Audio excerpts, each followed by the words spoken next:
On se retrouve pour une émission spéciale après l'élection de Javier Milei. Donc, si vous n'avez pas vu la capsule, allez voir la capsule. On en parle. Donc, le nouveau président argentin, libertarien, un peu fou, un peu type Trump. Oui, alors il y a quelqu'un dans le chat qui dit un peu d'extrême droite. Oui, carrément d'extrême droite, mais j'essaie de minimiser pour faire quelque chose de grand public parce que je suis en train de. Voilà, on voit que je gagne de l'argent sur le Tipeee, donc je suis en train forcément de devenir plus soft. Bientôt, je deviendrai un genre de Thomas Soto.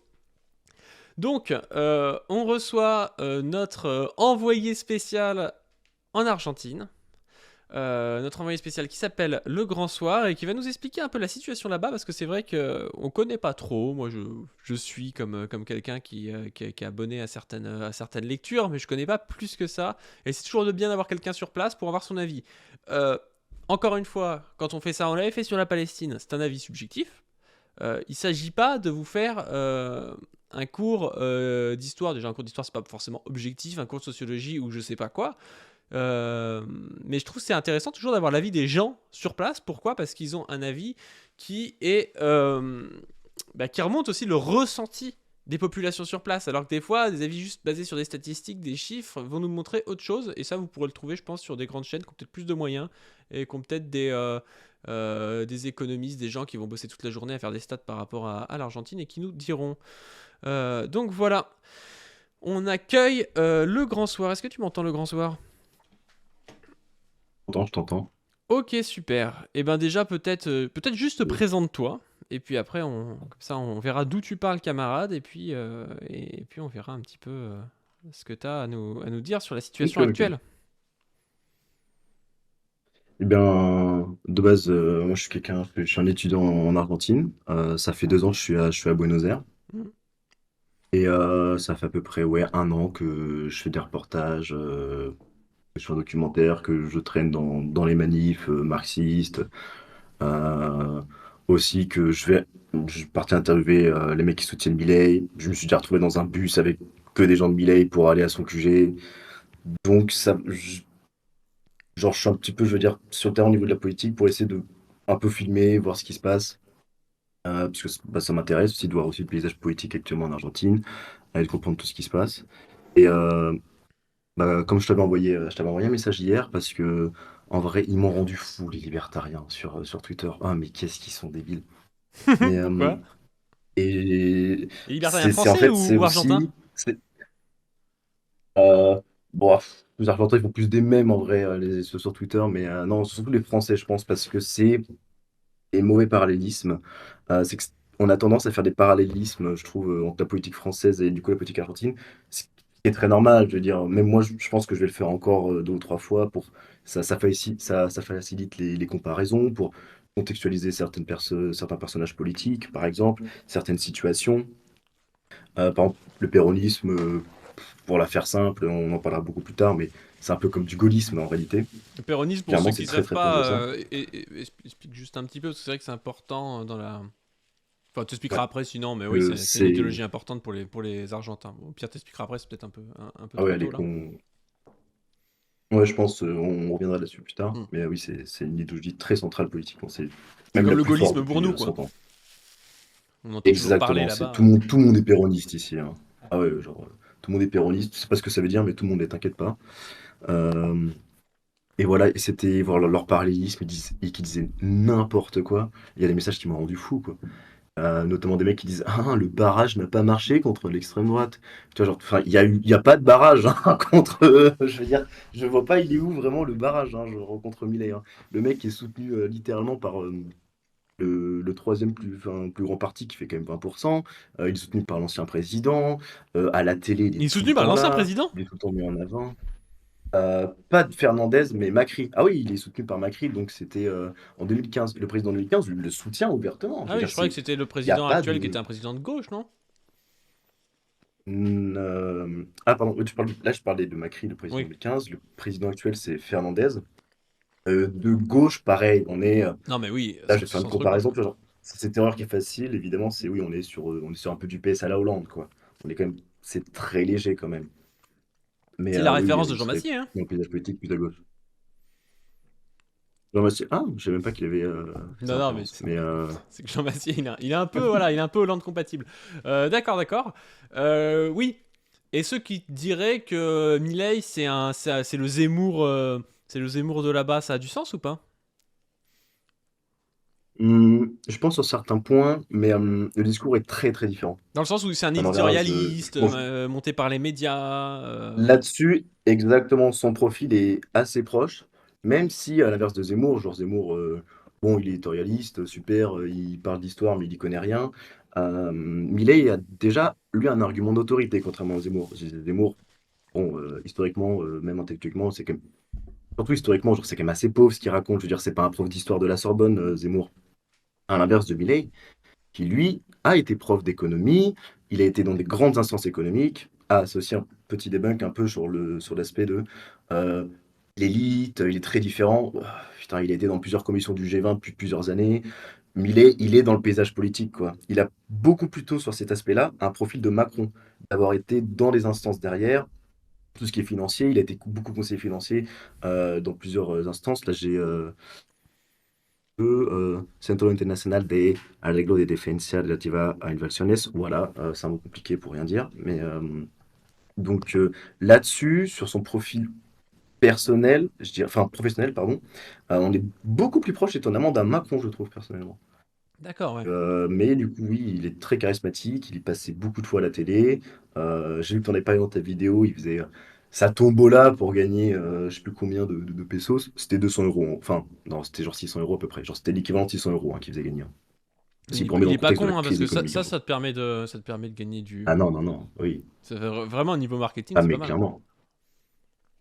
Et surtout que le populisme en Argentine, c'est un sport national, hein. Je veux dire, c'est une gigantesque télé-réalité, là, à mes yeux. Là, La politique là-bas? si on compare par rapport à la France.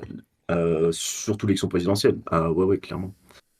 On en reviendra plus tard, parce que du coup, je sais que j'ai mis quelques points là-dessus Ouais. pour en Ouais, parler. ouais. Mais Bah, ouais, ouais. on pourrait Et commencer du peut-être par la coup, voilà. situation qui explique cela, la situation économique et tout. Comment ça se fait que ces mecs finissent par vouloir forcément une sorte de dégagisme parce que j'ai l'impression qu'ils étaient élus beaucoup sur ça. À part si tu m'expliques que les Argentins sont libertariens et veulent à tout prix qu'il n'y ait plus de service public, mais j'ai l'impression qu'il a réussi Non, c'est bon. à se faire élire sur le truc en mode regardez, ils n'ont pas réussi, c'est la même caste, et puis voilà, on le fait, du coup, on Euh, va les virer, quoi.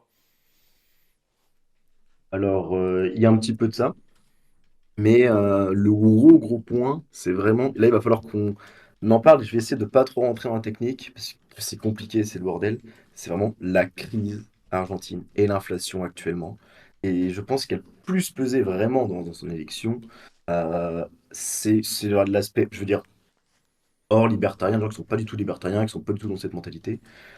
C'est la dollarisation. C'est que Ah ça, j'ai oui. aussi vu des mecs qui disaient qu'il n'était pas démagogue sur Twitter. Il arrive littéralement, mais on va dollariser et t'inquiète, l'économie va être sauvée en 2 secondes. La Fed et les États-Unis lui ont quand même, il y a quelques semaines, il y a quelques mois, ça a mis un coup dur à sa campagne, mais bon, il a quand même été élu. Lui ont rappelé à l'ordre en mode, c'est pas toi qui décide en fait. Genre, en mode, c'est plus tu peux pas te dire on va dollariser sans nous demander notre avis. Oui. Et ça, c'est vraiment un de ses gros points forts. Et surtout, il a un peu menti, mais il a beaucoup joué avec du populisme là-dessus, comme quoi ça allait tout résoudre, et comme quoi d'un coup la vie ici allait devenir argentine.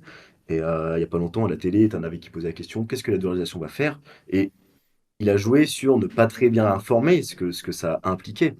Mais Notamment, ça va il y être un avait des putain gens, ils d'enfer, hein. touchaient... Oui, Non, mais en vrai, attends, oui. Je faut que les pense. gens se rendent compte. Ils vont Oui. avoir une monnaie, mais qui vont être beaucoup trop forte pour l'Argentine. C'est comme, déjà, quand on voit ce que Et l'euro a fait alors, sur la France, alors que la France était pas si inférieure à l'euro, mais c'est comme si, euh, c'est comme si l'euro était 2 fois plus fort, quoi. Ça va baiser toutes leurs exportations, quoi. il y a exactement, il y a déjà complètement de ça. Un autre travail que je vais parler de référence, je vais dire le livre tout de suite, ça s'appelle Pour comprendre la crise argentine. Date qui parle de la crise argentine de 2001. On y reviendra Ouais, aussi plus je peux le plus chercher peut-être tard. sur internet, Euh, c'est écrit par qui, tu sais? c'est écrit par. Il y a Attac, il y a plusieurs associations. Il y a beaucoup de monde qui a taffé dessus. Genre, c'est pas du tout un livre marxiste, hein, et qui parle notamment des causes de la crise argentine de 2001. qui se retrouve encore actuellement. Genre, c'est le début de l'inflation, ça a commencé là, le début des emmerdes, entre parenthèses, pour l'Argentine. Ça, plus ou moins, c'était un peu le déclic, quoi. Il est sorti en 2003. Il y a Attaque, il y a des documents du FMI. Ok, je le vois, ouais. On est même vraiment pas du tout sur un ouvrage marxiste ou quoi, mais Denis Roland, pour Joël spoiler un petit Chassin. peu, il y a même Jean-Michel Blanquet qui a écrit un truc dedans, tu vois. Genre, Michel ah, Blanquer, putain, l'enfer. c'est vrai. Ah non, non, ah ouais, l'enfer, hein. Et pourtant, un peu la conclusion du bouquin, c'est déjà un des gros problèmes, c'est l'ultralibéralisme a en partie tué le pays. Voilà, pour spoiler un petit peu, mais on en reviendra plus tard, je pense. Ok, ok, ok. Euh, voilà. Et du coup, donc je pense que c'est vachement de la dollarisation. Et là, je pense prendre un petit peu de temps pour expliquer la crise en Argentine et l'inflation, pour que les gens réalisent. C'est-à-dire qu'en Argentine, on ne peut pas importer des dollars, on ne peut pas apporter des euros. Enfin, c'est les touristes qui en ramènent en fait. Genre, moi, je suis touriste, je décide, tiens, j'ai 20 dollars, je vais en Argentine, je peux, il n'y a pas de souci. Mais un Argentin qui dit, tiens, je vais retirer à la banque 20 dollars, c'est illégal. Il n'y en a pas. Et le problème, c'est que vu que l'inflation elle est à plus de 100%, un Argentin ne peut pas économiser. Il ne peut pas faire d'épargne. C'est une catastrophe complète, hein. Les prix changent toutes les 2 semaines. Moi, je suis arrivé pour 1 euro, donc c'était ouais, ça, 1 an et 8 mois en gros. Pour 1 euro, tu avais 230 pesos. Maintenant, 1 euro, c'est 1000 pesos. Et ça a été ça a été aussi un choc, quoi. Genre, l'inflation, C'est trop chiant, ouais. c'est un délire. Tu peux pas exactement, et je connais des gens qui. J'ai une colocataire qui travaille, elle, dans le tissu, dans le textile, et ça arrive des fois que tu sais pas combien tu vas payer les gens, enfin, tu sais pas combien tu vas acheter ton truc. Mais en mode, tu demandes à acheter dans 2 semaines, et c'est en mode, ah bah ça va être la fête, peut-être que le prix aura doublé. Ça va très vite, ils ont pas les mêmes vitesses partout, les prix bougent pas. Et Et ce qui se passe, en fait, c'est qu'il y a un marché noir. ouais. Pardon. Vas-y, vas-y. Et c'est le truc important aussi, je pense. C'est le taux bleu qui est compliqué à expliquer, puisque c'est un bordel aussi. C'est un peu le Venezuela aussi, ce problème-là. C'est que du coup, il y a un marché noir des devises étrangères. Donc, Ah il y a un oui, marché noir pour acheter des dollars. Et ah du oui. coup, ils sont achetés 2 fois plus cher. En général, c'est à peu près ça l'ordre de grandeur. Et les gens, en fait, ça, c'est qu'en gros, vu que tu peux pas économiser des pesos, bah, tu vas acheter des euros et tu vas acheter des dollars parce que la monnaie est stable. Pour mettre de côté, littéralement. Ici, les gens qui achètent des appartements, ils achètent ça en dollars réels, quoi. Alors, c'est Et en mode, ils t'as peuvent pas passer mis de côté, puis voilà. par des crypto-monnaies, c'est bloqué aussi par la. Parce qu'ils disent qu'ils peuvent pas changer, mais si tu prends des trucs, je crois qu'il y a des crypto-monnaies qui sont faites comme ça pour justement être indexées au dollar. Ils peuvent pas passer par ça? Ou c'est trop compliqué à faire peut-être? Euh, je pense que c'est surtout c'est un peu compliqué à faire, j'ai l'impression, il y a un petit peu cet aspect. J'ai Il y a eu posé une une vraie vibe question un petit peu, ça libertarien c'était là, je avant suis que content. j'arrive. Ouais, ouais, non, mais c'est vrai, là, tu m'as mis un peu une colle, mais je me souviens, un peu avant que j'arrive, il y avait un peu une vibe de Bitcoin à cause de ça. Euh, et puis le Bitcoin s'est cassé la gueule, et donc quand j'étais arrivé, ça en parlait plus trop déjà. Alors c'était vraiment tenté, enfin, ça te parle de crypto-monnaie, maintenant les gens sont en mode oui, le scam, tu vois, Ouais, d'accord, déjà. d'accord. Et surtout, le système de mise en place pour retirer, pour avoir ses dollars, tout ça, mais c'est pas compliqué. C'est vraiment tellement, c'est 1000 fois plus simple, je pense, que se dire, ah, je vais acheter des cryptos. Je veux dire, c'est toléré. En fait, pour ça, c'est compliqué de dire vraiment c'est illégal. Même moi, après 2 ans, j'ai pas vraiment compris si c'était illégal.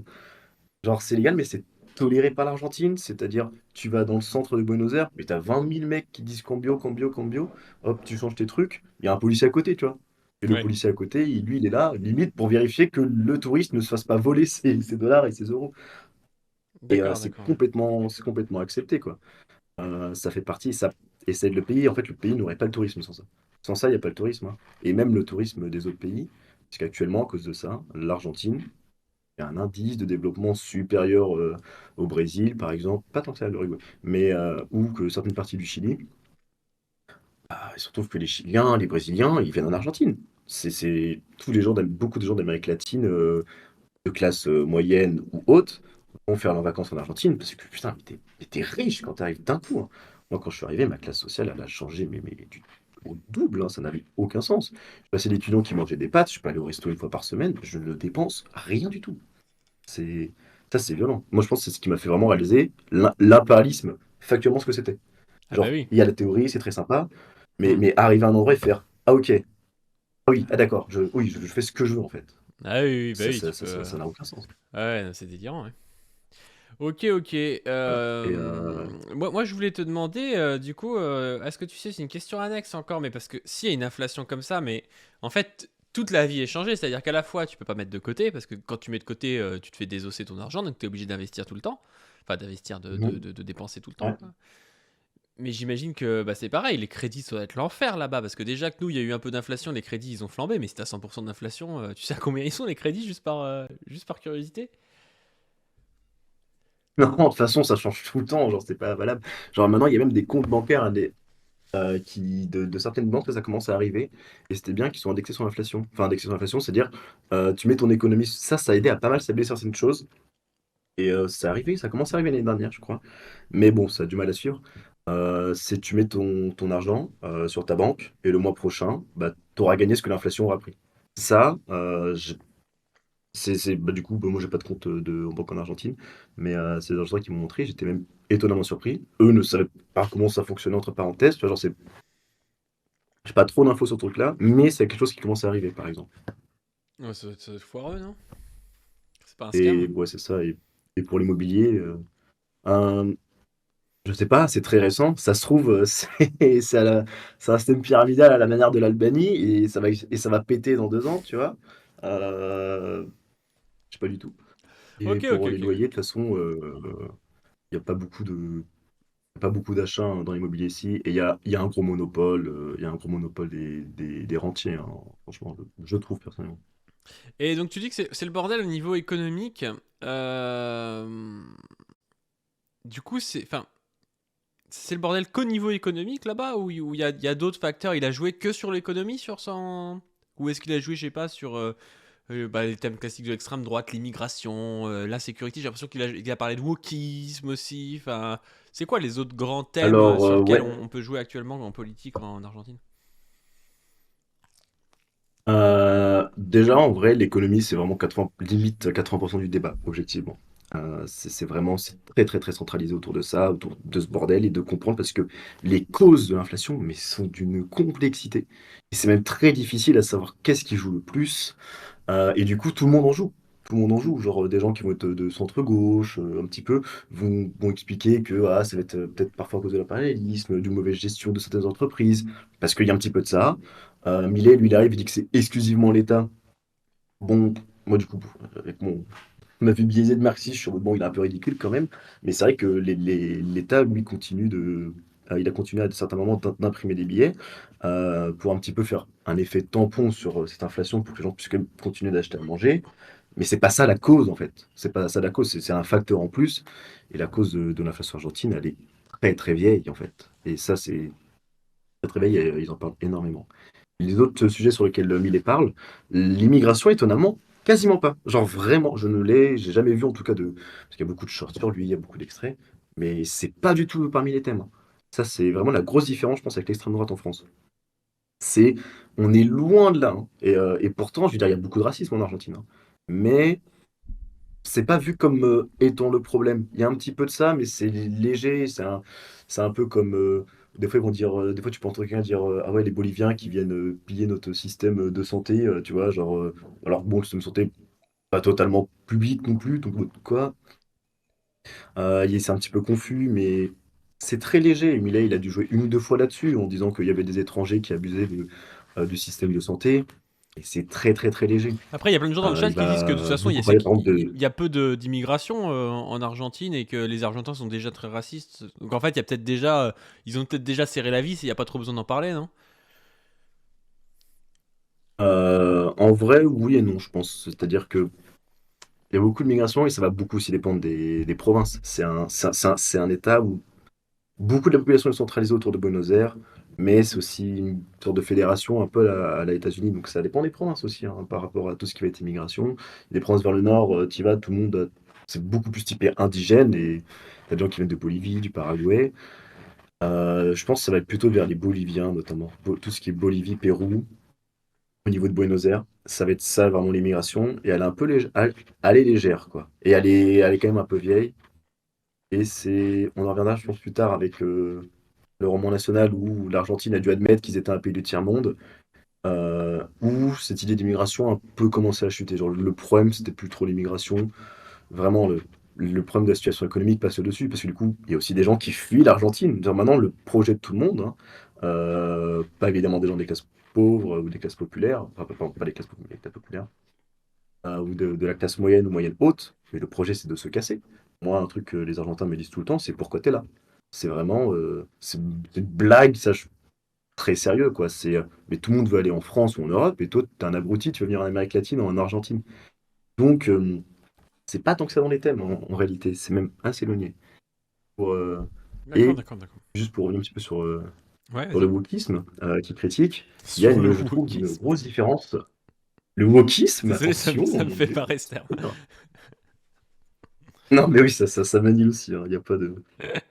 C'est Milei, il y a une grosse différence entre ses militants et lui, étonnamment.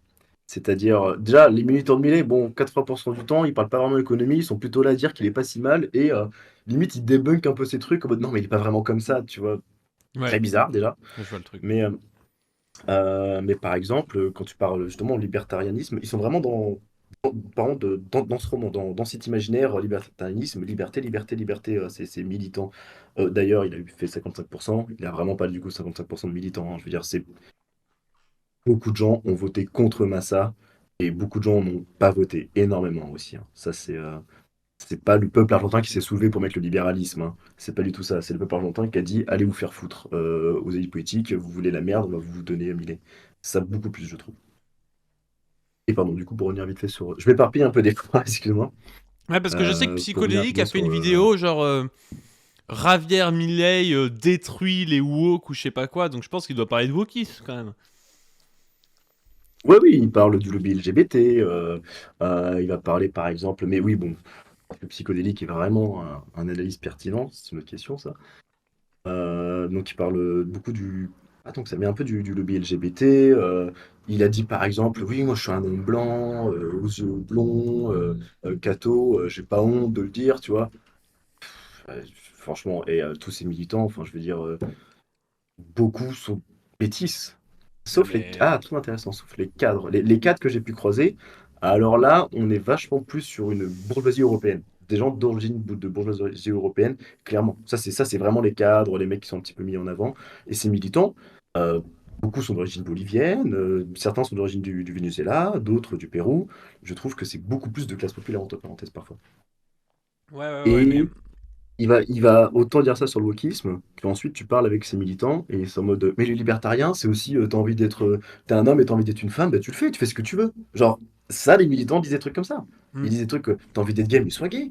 Genre un peu en différence avec son discours. Et c'est aussi fait que le rapport et la position des LGBTQ en Amérique latine, mais également en Argentine, est très différente qu'en France. Elle est complètement différente en France.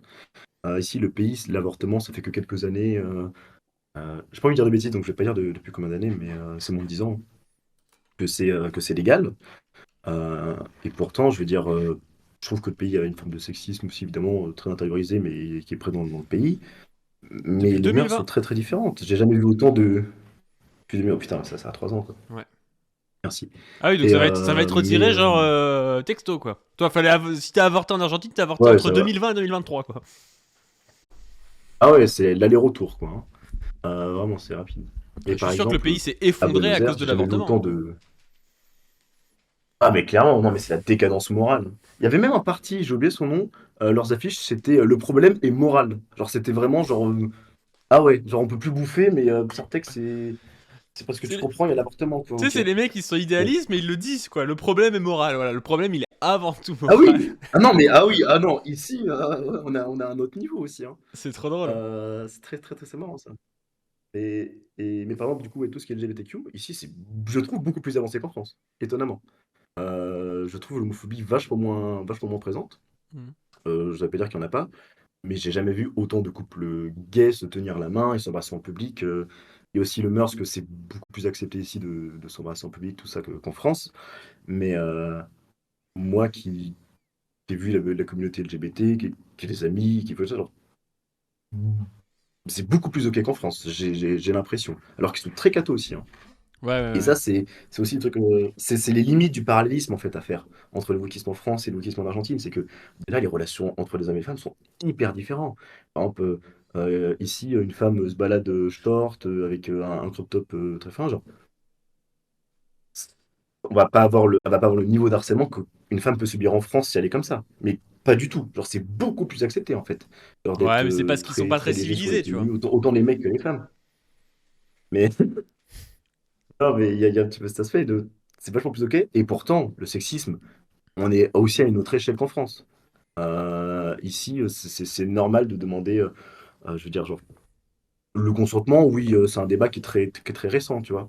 Hmm. Et pourtant, c'est pour ça, c'est les limites un peu du parallélisme, quoi. C'est que moi, ce qui m'a aussi un peu ouvert les yeux, c'est que l'un va pas appliquer forcément l'autre, tu vois. C'est pas parce que les gens sont OK pour les tenues qu'ils en ont rien à foutre qu'à côté, il n'y a pas de sexisme. Ouais, mais c'est comme j'ai vu Milei, tu sais, Et il est ça, là, voilà, c'est un petit il se revendique catho et tout, et à côté de ça, il dit qu'il fait des plans à trois, tu vois, genre, ce qui est pas si évident, tu vois. Enfin, Oui, non, mais ouais. Ils ont une sexualité très, très décomplexée en Argentine. ouais. Mais dans le sens que c'est pas propre d'en parler objectivement, même à la télé ou des trucs comme ça. Alors que tu vois, Mais Zemmour, ça oui, a été un complètement. objet de Discord. C'était, oh, il a peut-être une maîtresse et tout. Ouais, Alors que sincèrement, on peut lui faire des reproches, mais qu'il ait une maîtresse, à la limite, on s'en bat les couilles, tu vois. Enfin, genre, c'est pas sa vie privée.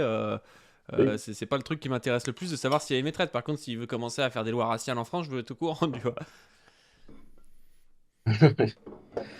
Ouais, c'est ça, c'est qu'il y a certaines limites à la comparaison culturelle, en fait. C'est qu'il y a beaucoup de choses qui sont interprétées de manière très, très différente ici.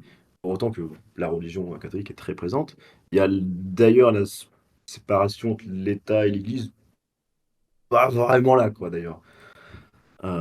Mais pour autant, c'est très OK sur énormément de points. Donc c'est pour ça que c'est un peu le paradoxe de Millet, où là-dessus, il y a du wokisme, où il va dire ça à la télé, il va dire un truc comme ça. Mais ça, je l'ai pas du tout entendu chez ces militants, quoi. C'est vraiment quelque chose, j'ai jamais entendu un de ces militants parler de LGBT. À l'inverse, ils parlent limite de libération sexuelle, ces militants, parfois. Ouais. Et tu leur parles, ils ont des paillettes dans les yeux, c'est vraiment en mode, putain, c'est la liberté, on va pouvoir faire tout ce qu'on veut, quoi. Très bizarre, quoi. Il y a vraiment il y a l'imaginaire libertarien là-bas chez ces militants de, on va casser ces chaînes, limite révolutionnaire, je le trouve très présent. Ouais. Ok, ok. Alors, du coup, donc, il milite sur le wokisme, il milite sur. Enfin, le wokisme, c'est un peu bizarre, du coup. Et l'économie, et dans le document que tu m'as envoyé, tu dis qu'il milite aussi sur l'insécurité. Alors ça ressemble un peu à l'extrême droite française. Ouais, ouais, exactement. Oui, j'ai pas d'en parler.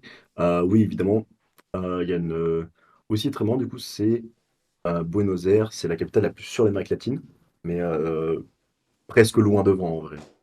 Rien à voir avec Rio, ce genre de truc. Et l'insécurité ne fait qu'augmenter avec étonnamment la pauvreté, ou par exemple le nombre de personnes dans les rues, il a explosé avec le Covid. Le Covid a été un gigantesque coup dur pour le pays. Le pays commence à restabiliser son économie et ça a tout défoncé. Tout ça, par exemple, le président actuel Fernandez, là, qui est beaucoup critiqué, pareil, il a même pas pu se représenter tellement il est impopulaire, tu vois. On arrive à ces stades-là. Objectivement, il a rien pu faire, ce mec. Genre, objectivement, il est arrivé dans un pays, 2 mois plus tard, il y avait une pandémie, ça a défoncé l'économie, le peu qui arrivait encore à tenir. Par exemple, ce qui s'est passé, c'est que du coup, ils ont demandé aux gens d'arrêter de taffer. Bah, à cause dans la pandémie, les hôpitaux saturés, il commence à y avoir de plus en plus de morts. Il y a eu pas mal de morts, hein. Je sais pas les chiffres. Mais il y a beaucoup de gens, du coup, vu qu'ils n'avaient plus de salaire, et vu qu'on leur a demandé de fermer les entreprises, ils ont été virés de leur logement. Et du coup, il y a des mini-villes qui sont. On peut retrouver plusieurs reportages, par exemple de Arte, je crois bien, sur YouTube, des villes qui sont reconstruites sur des terrains vagues un peu à l'extérieur de Buenos Aires, qui viennent des gens qui ont été virés de leurs appartements. Il n'y a eu aucune protection des gens qui vivaient dans des appartements, même dans les quartiers pauvres, tout ça. Genre, le gouvernement, d'un côté, ça aussi, c'est une des raisons de la haine, quoi. Il a imposé à ce que les entreprises ferment, à ce que les gens arrêtent de travailler parce que c'était trop dangereux. Et de l'autre côté, il n'a pas assuré une sorte de sécurité sociale, il n'y a pas eu de protectionnisme, pardon, enfin, protectionnisme dans le sens de, comme en France, on a pu On avoir une capte. certaine forme avec le chômage partiel, par exemple, qui a limité complètement la casse. Ici, ah non, pas du tout. Et puis, ils ont été sans pitié, les rentiers, là, les gens qui tiennent, tous les gens qui faisaient de la location, pardon, mais ils ont été sans aucune pitié. Et c'est ça ça a foutu énormément de monde à la rue, hein. Moi, ça, et Il y a beaucoup de ça monde à déjà, la ça a rue empiré là-bas? le problème. Du coup, machin, de plus en plus. Moi, je vois la différence cette année-là. En début d'année, par exemple, sur les chemins que je prenais en général pour marcher, il y avait une personne qui a toujours été SDF à un endroit, qui a toujours été là. Et au cours de la même année, sur le même chemin, il y en a trois, tu vois. Genre, et ça se passe en quelques mois, en quelques semaines. Et t'es en mode putain. Et je me rappelle une semaine, en fait, dès que les beaux jours sont réarrivés, ce qui se passe, c'est que beaucoup de sans-abri viennent des Vichas. Ça serait les favelas. Les favelas, en fait, c'est au Brésil, et les Vichas, c'est les quartiers Hmm. très, très pauvres, très dangereux, très populaires, autour de Buenos Aires. Ils sont surtout vers le sud.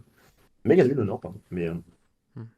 Ils viennent, en fait, en semaine en ville pour notamment faire le manche ou faire des spectacles dans le métro, tu vois. Genre, c'est très bizarre. Genre, il y a un petit peu un imaginaire sur l'Argentin, quelqu'un qui fait la manche. Ah non, ah non, non, non, non, c'est ah non, je te donne rien. Quelqu'un qui arrive pour te vendre une paire de chaussettes. Alors oui, voilà quelqu'un qui travaille.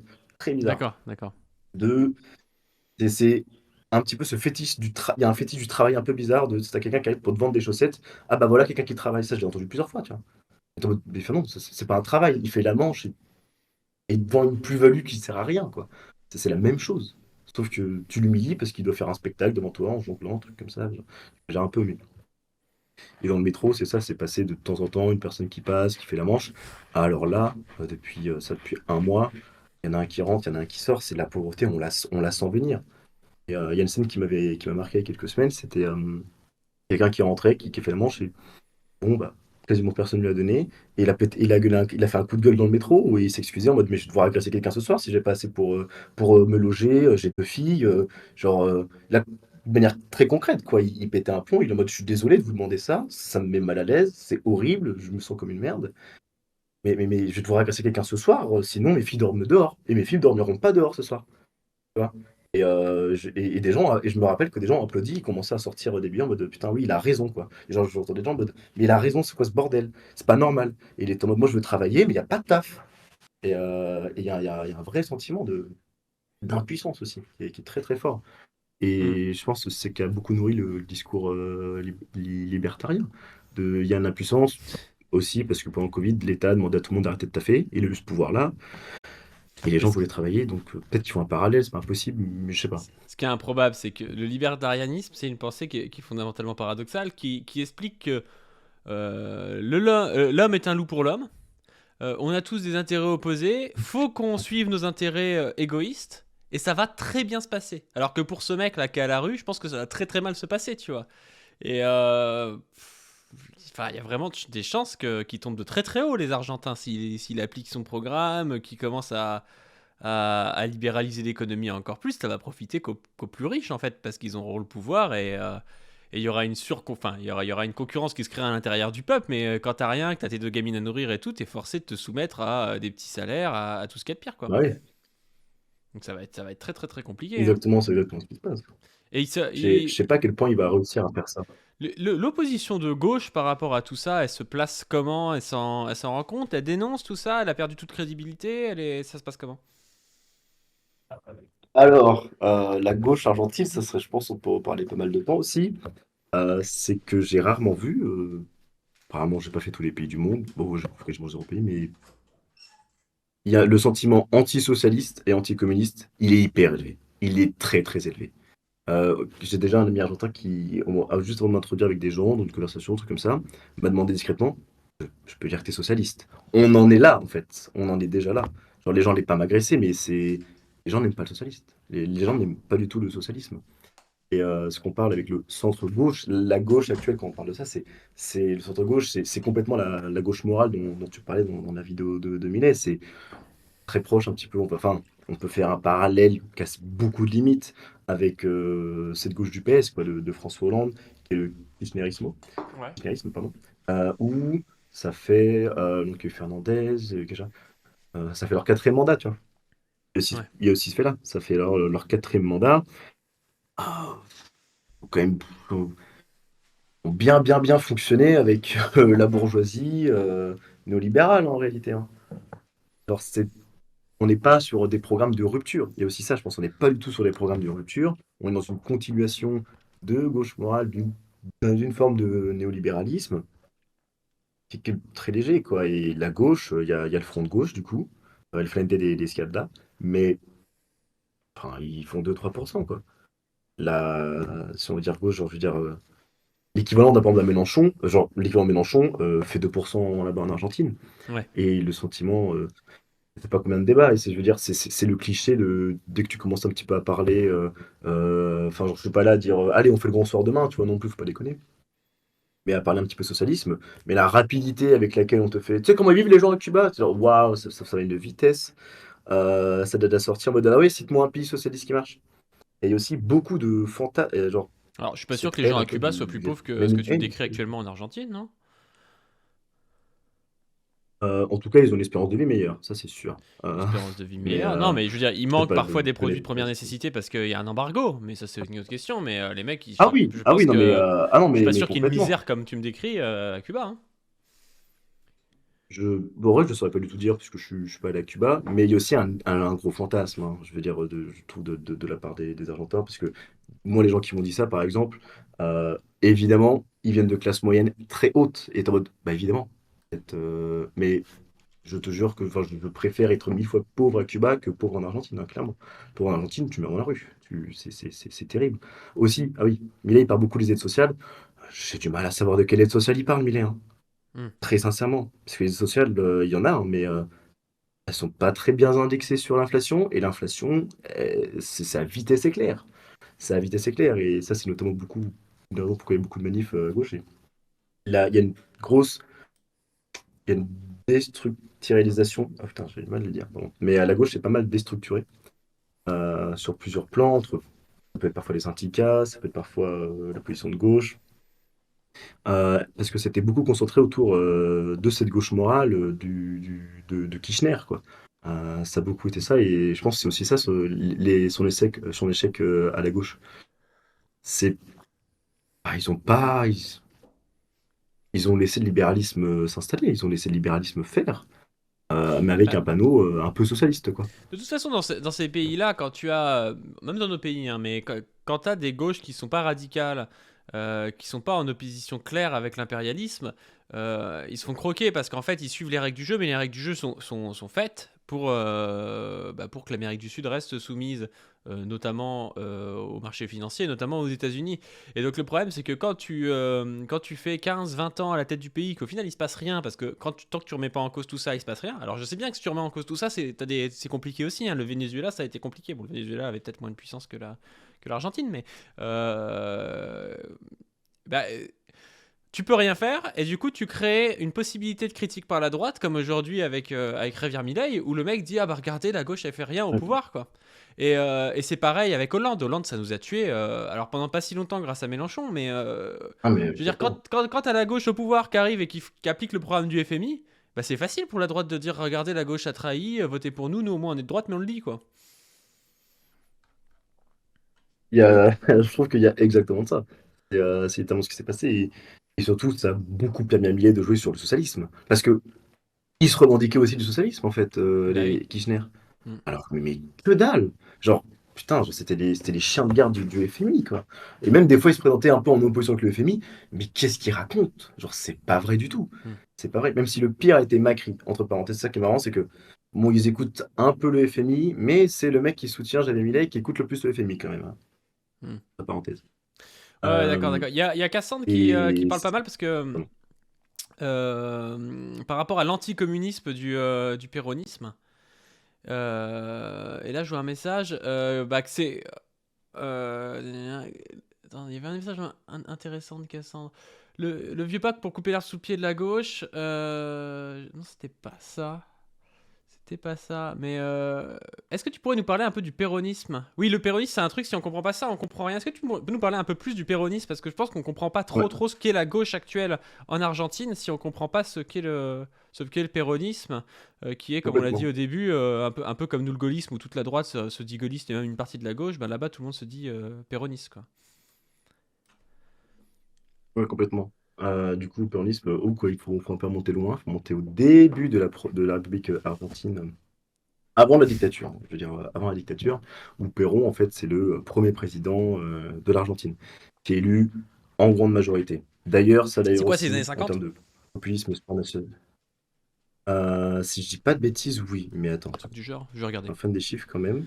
Euh, Péronisme mais 1940, milieu fondé, mouvement de masse fondé dans les années 40, de 55 à 72, révolution libératrice, ouais, ok. Oui, ouais, bah c'est ça, c'est c'est en gros c'est 44 ça. où il est vice-président déjà. Et 46, il était président. Ok, ok. Ok. C'est bien ça.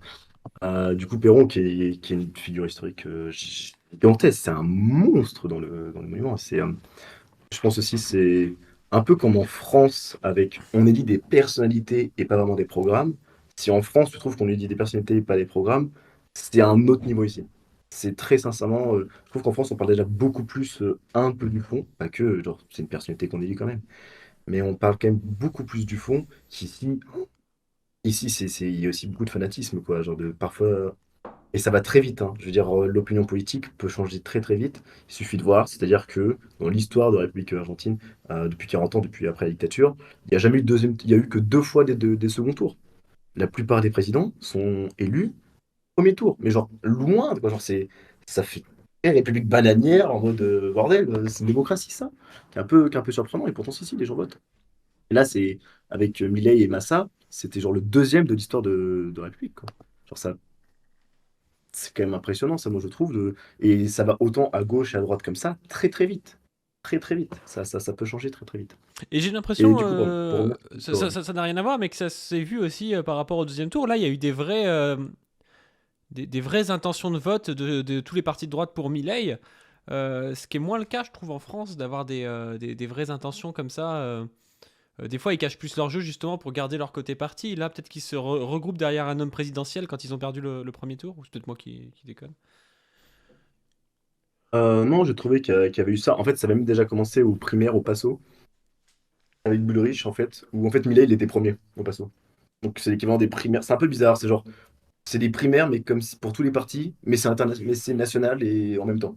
Hmm, Voilà, et ça permet de juger un peu l'opinion politique, c'est un super sondage, quoi. hmm. Et Bullrich, qui se voyait déjà un peu présidente, bon, elle a compris que Milei lui mettait 10 points.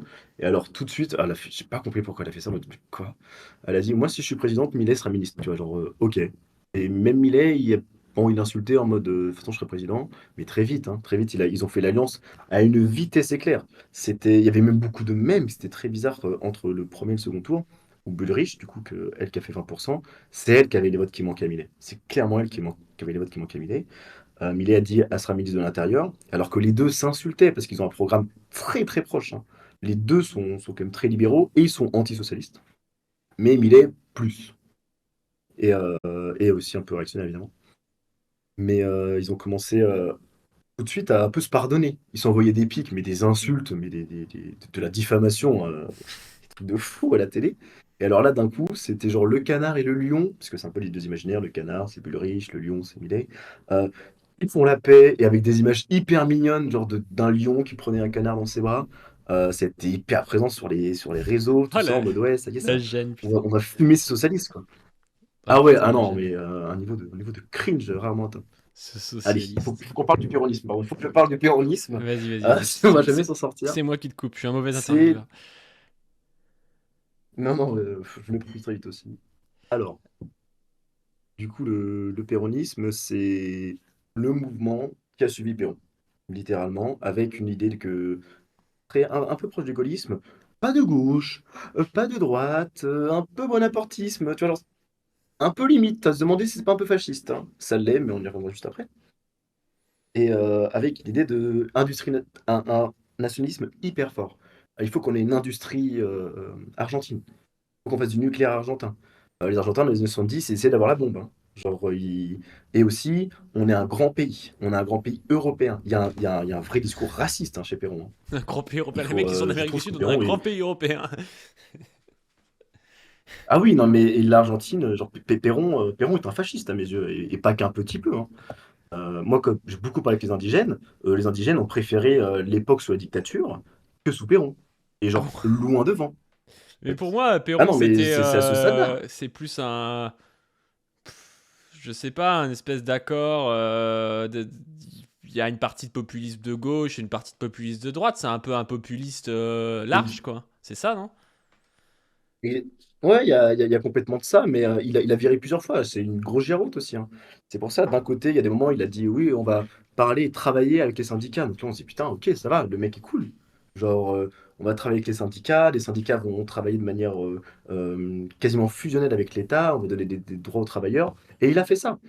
Il a aussi donné beaucoup de droits aux travailleurs argentins. Il leur a permis d'atteindre certaines choses. Il y a quelque chose de positif, tu vois, mais à côté de ça, ça lui a permis de détruire et d'annihiler les syndicats. Ouais. Et à côté de ça, quelques années plus tard, il a créé des milices anticommunistes. C'est pas non plus un homme de gauche, quoi. Mm.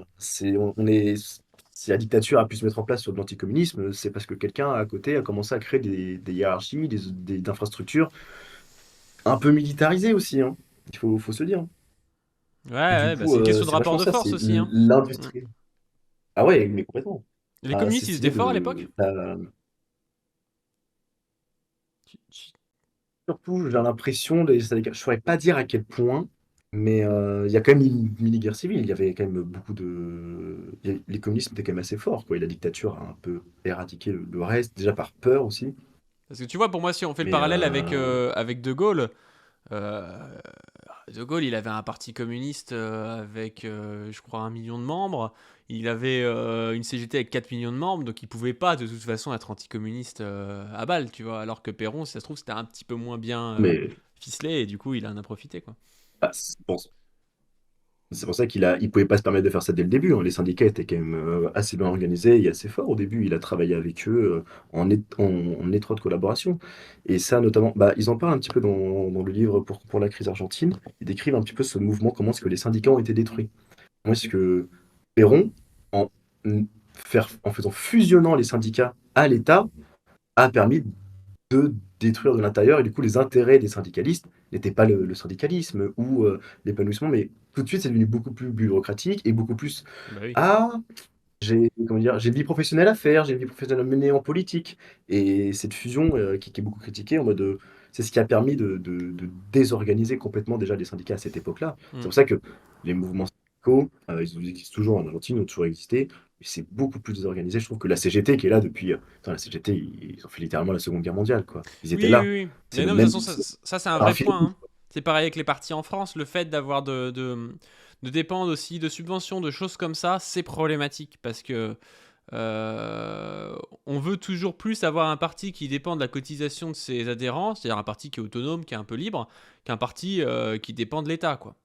Et c'est vrai que enfin, je sais pas ce qu'il a fait Perron, tu vois, mais s'il a commencé à inclure les partis et qu'il y a eu de l'argent public, dès que tu donnes de l'argent, tu commences à contrôler le truc et c'est finito, quoi. Mais c'est exactement ce qui s'est passé. Il s'est permis de désorganiser. Et ça s'est reconstruit plus tard sous d'autres formes. Mais du coup, c'était ça un peu le péronisme. C'était d'un côté, les syndicats commençaient un petit peu à se détériorer. Il y avait beaucoup plus, moins cette opposition avec l'État et beaucoup plus cette fusion. Mais en échange, les salaires avaient été un peu améliorés, quoi. En échange, ah bah on gagnait des terres. Tiens, étonnamment, parce qu'on commence à s'occuper, on dégage les Mapuches, quoi, mais les indigènes, et on prend des terres. Ah oui, genre le pays qui est très colon, très colon, quoi. Évidemment, le colonialisme s'est terminé il y a vraiment pas longtemps, Ouais. hein. Il y a à peu près, il y a ça, il y a à peu près 100 ans, quoi. Juste avant la Première Guerre mondiale, c'est à peu près vers là que ça s'est vraiment terminé un peu le colonialisme. Ouais. Et Péron, c'était ça. C'était celui qui arrivait à faire l'union des deux, parce que d'un côté, les patrons, ils les mettaient un peu dans la poche, mais ils n'avaient pas trop. Ils avaient arrivé à faire ce juste milieu que certains peuvent fantasmer durant un temps. Très corporatisme, en fait. Il était très, très corpo. Et toi, tu dis que. Ce qui lui a permis de s'imposer. Vas-y, vas-y. Oui, pardon. Vas-y, vas-y, Ce qui a continue. permis pardon, de s'imposer dans le paysage politique. Et il a aussi il a un peu ce fantasme de la grandeur de l'Argentine, parce il y a ce fantasme de l'Argentine des années 40, des années 50, qui était un grand pays, qui était un pays qui pouvait, qui était un pays du Nord, bon, je fais les guillemets, mais tu vois pas, un pays du Nord qui pouvait concurrencer les États-Unis, qui pouvait concurrencer certains d'Europe. Parce qu'en gros, à chaque guerre européenne, en fait, l'Argentine a eu des booms économiques à chaque guerre mondiale. À chaque guerre mondiale, l'Europe se cassait la gueule et l'Argentine a récupéré des migrants européens et c'était reparti. Maintenant, c'est nous qui prenons le marché. Du coup, elles ont eu deux pics de très très puissants à ce moment-là. Et Perron, il est arrivé à ce moment-là au bon moment. Il a bien développé l'industrie, il a bien développé l'économie, par exemple, certains points pour une certaine classe. Ça, il y avait beaucoup de limites, hein. Je veux dire, c'est très fantasmé cette époque des années 40, des années 50, même jusqu'aux années 60 en Argentine. Très, très, très fantasmé. Il y avait tout autant, il y avait aussi 40% de gens sous le seuil de pauvreté, en fait, à cette époque. Mais, pas quand il y a des films, ah bah ça fait un peu genre, oh la belle époque à Buenos Aires, oh il n'y a pas de pauvres dans la rue, oh comment c'est joli, tu vois, genre, très, très, très, très droitardé en France, quoi. Genre, Bah ah bah oui. pareil, dans les années 20, c'était pas la même chose. Alors Mm. quoi, il y avait des bidonvilles, enfin, je sais pas, ouvre un livre d'histoire, s'il te plaît. Ouais. Ouais. Donc il y a beaucoup ça. Et le péronisme, c'est énormément le roman national. Sur, on est un pays européen. Alors ça, je pense que je vais en parler tout de suite, comme ça c'est réglé. Il y a une vraie schizophrénie en Argentine, qui, notamment Perron, qui par exemple a appelé les populations blanches, je parle de, c'est pas moi, genre, c'était écrit sur des papiers, quoi. On appelle les populations blanches à venir en Argentine, et ils voulaient coloniser, c'était une tentative de colonisation, donc, claire, claire et directe, hein, Mm. pour blanchir le pays, quoi. Genre, c'est délirant. Et la structuration raciale du C'est pour pays, ça qu'il y a des nazis qui sont allés. ouais, c'est quoi la structuration Ouais. raciale du pays environ en proportion? On a, j'imagine, des immigrés européens, notamment hispaniques. On doit avoir, j'imagine, des anciens esclaves noirs. Et puis on doit avoir des indigènes, non, c'est ça? Alors, c'est pas tout à fait ça. C'est déjà en grande majorité. Alors, ils parlent tous espagnol, hein, mais en réalité, c'est tous des Italiens. Je pense que c'est genre 60% à 70% de gens qui ont des origines italiennes, quoi. C'est quoi ce Il y a eu bordel? très C'est peu vrai? Je sais d'immigration pas ça. espagnole. C'est improbable. Ah ouais, non, mais et ici, c'est une culture beaucoup plus proche de l'Italie, euh, très sincèrement, beaucoup plus proche de Milan. Ils sont convaincus d'avoir inventé la milanesa ici, hein. Faut pas leur dire, mais ils savent pas que ça vient de Milan. Ils sont fans de ça. Parce qu'en fait, à C'est quoi? l'époque, il y C'est avait beaucoup de l'escalope à la dialectes en milanaise, Italie. ça? Donc, quand ils sont arrivés, oui, c'est ça. Et ici, beaucoup pensent que c'est d'origine argentine. Mais bon, passons. Euh, C'était une petite pique gratuite pour eux. Non, donc beaucoup d'Italiens sont venus, mais il y avait beaucoup de dialectes, quoi. Il n'y avait pas une langue uniformisée en Italie. Et ils sont arrivés, tout le monde parlait espagnol. Et en fait, c'est ce qui s'est passé. C'est que les Italiens se sont uniformisés autour de l'espagnol quand ils sont arrivés ici. Mais ici, tout le monde a au moins deux grands-parents italiens, minimum, je pense. D'accord. Il y a aussi une bourgeoisie française, et ça se ressent dans l'architecture, dans les quartiers riches. Les quartiers riches, en fait, ils ont piqué le design de Haussmann, quoi. Il y a des quartiers, c'est genre le petit Paris. T'as l'impression d'être dans le 16e. Ça n'a aucun sens. Parce qu'il y a une bourgeoisie française qui est venue, et ils ont un peu pris le seum de ne pas avoir ça chez eux, quoi. On me dit dans le J'exagère, hein. chat, Coriovision, donc notre Ensuite, libertarien en chef, nous dit qu'il y a des Savoyards, c'est vrai ou pas? Beaucoup de Savoyards, il oula, dit. alors ça serait pas du tout impossible, parce il y a eu de l'immigration française aussi. Après, la diaspora savoyarde, je vais pas te mentir que je l'ai jamais vue. Est-ce qu'il pense que la Mais raclette bon, c'est argentin ou pas? impossible, quoi. Non, non, mais c'est pas de la raclette. Ils mettent du gruyère sur des patates, ils mettent raclette. Non, non, non, non, non, non, non, je refuse toute appellation de ce type. Et, comment dire oui, et pour les indigènes, donc là c'est la question aussi, c'est la question des mines. Ah pardon, pour les gens d'origine afro-américaine, c'est tout un débat parce qu'on ne sait pas où ils sont passés en fait. C'est encore discuté, j'avais vu par les historiens, et j'ai vu plusieurs versions, mais il y avait à peu près c'était 30%, il y a 100 ans, il y avait à peu près un peu moins de 30% de gens d'origine africaine, du coup d'anciens esclaves, tout ça. Et il y a même des figures révolutionnaires de l'Argentine de l'époque de Bolivar, où que l'Argentine s'est libérée, más o menos, quoi. Qui étaient genre, il y avait des femmes noires, tu vois, qui étaient des révolutionnaires, genre un peu le cliché wokiste en mode oh mon Dieu, mais c'est vrai, il s'est passé des choses comme ça en Argentine. Et 100 ans après, les noirs, c'est genre 0,03% Non. de la population, Mais en il y a fait. une épuration ethnique Ah de. non, mais Il y a une épuration ethnique de bâtard, ils ont fait c'est quoi? très, com- c'est très compliqué à savoir. C'est-à-dire qu'il y a eu. Déjà, le Ah, pays encore était un militant très peu peuplé à zémourien, le cette mec il époque. bégaye, c'est compliqué, on sait pas. C'est compliqué. Non, mais c'est-à-dire que moi, je pense personnellement que, évidemment, qu'il y a une forme d'épuration ethnique. Mais historiquement, je sais que c'est encore un peu débattu. Je pense personnellement qu'il y a eu ça. Mais il y a aussi le fait qu'ils n'étaient pas beaucoup. À l'époque, c'était 2 millions. Alors, c'était pas 2 millions, mais on était sur moins de 10 millions de personnes en Argentine quand même quand ça a commencé. Et ensuite, il y a eu cette immigration française, Ouais. italienne, européenne, allemande, espagnole, pardon aussi, qui est venue en masse. Et c'était ça aussi l'idée de blanchir le pays, Ils ont grand pour faire venir remplacé énormément les d'immigrés. descendants d'esclaves. Ils ont un peu grand remplacé les. On pourrait dire ça, on pourrait dire qu'ils ont grand remplacé les descendants d'esclaves. Et aussi, c'est en fait le métissage n'est pas assumé. Ça, c'est l'autre point important. Le métissage n'est pas du tout assumé en Argentine.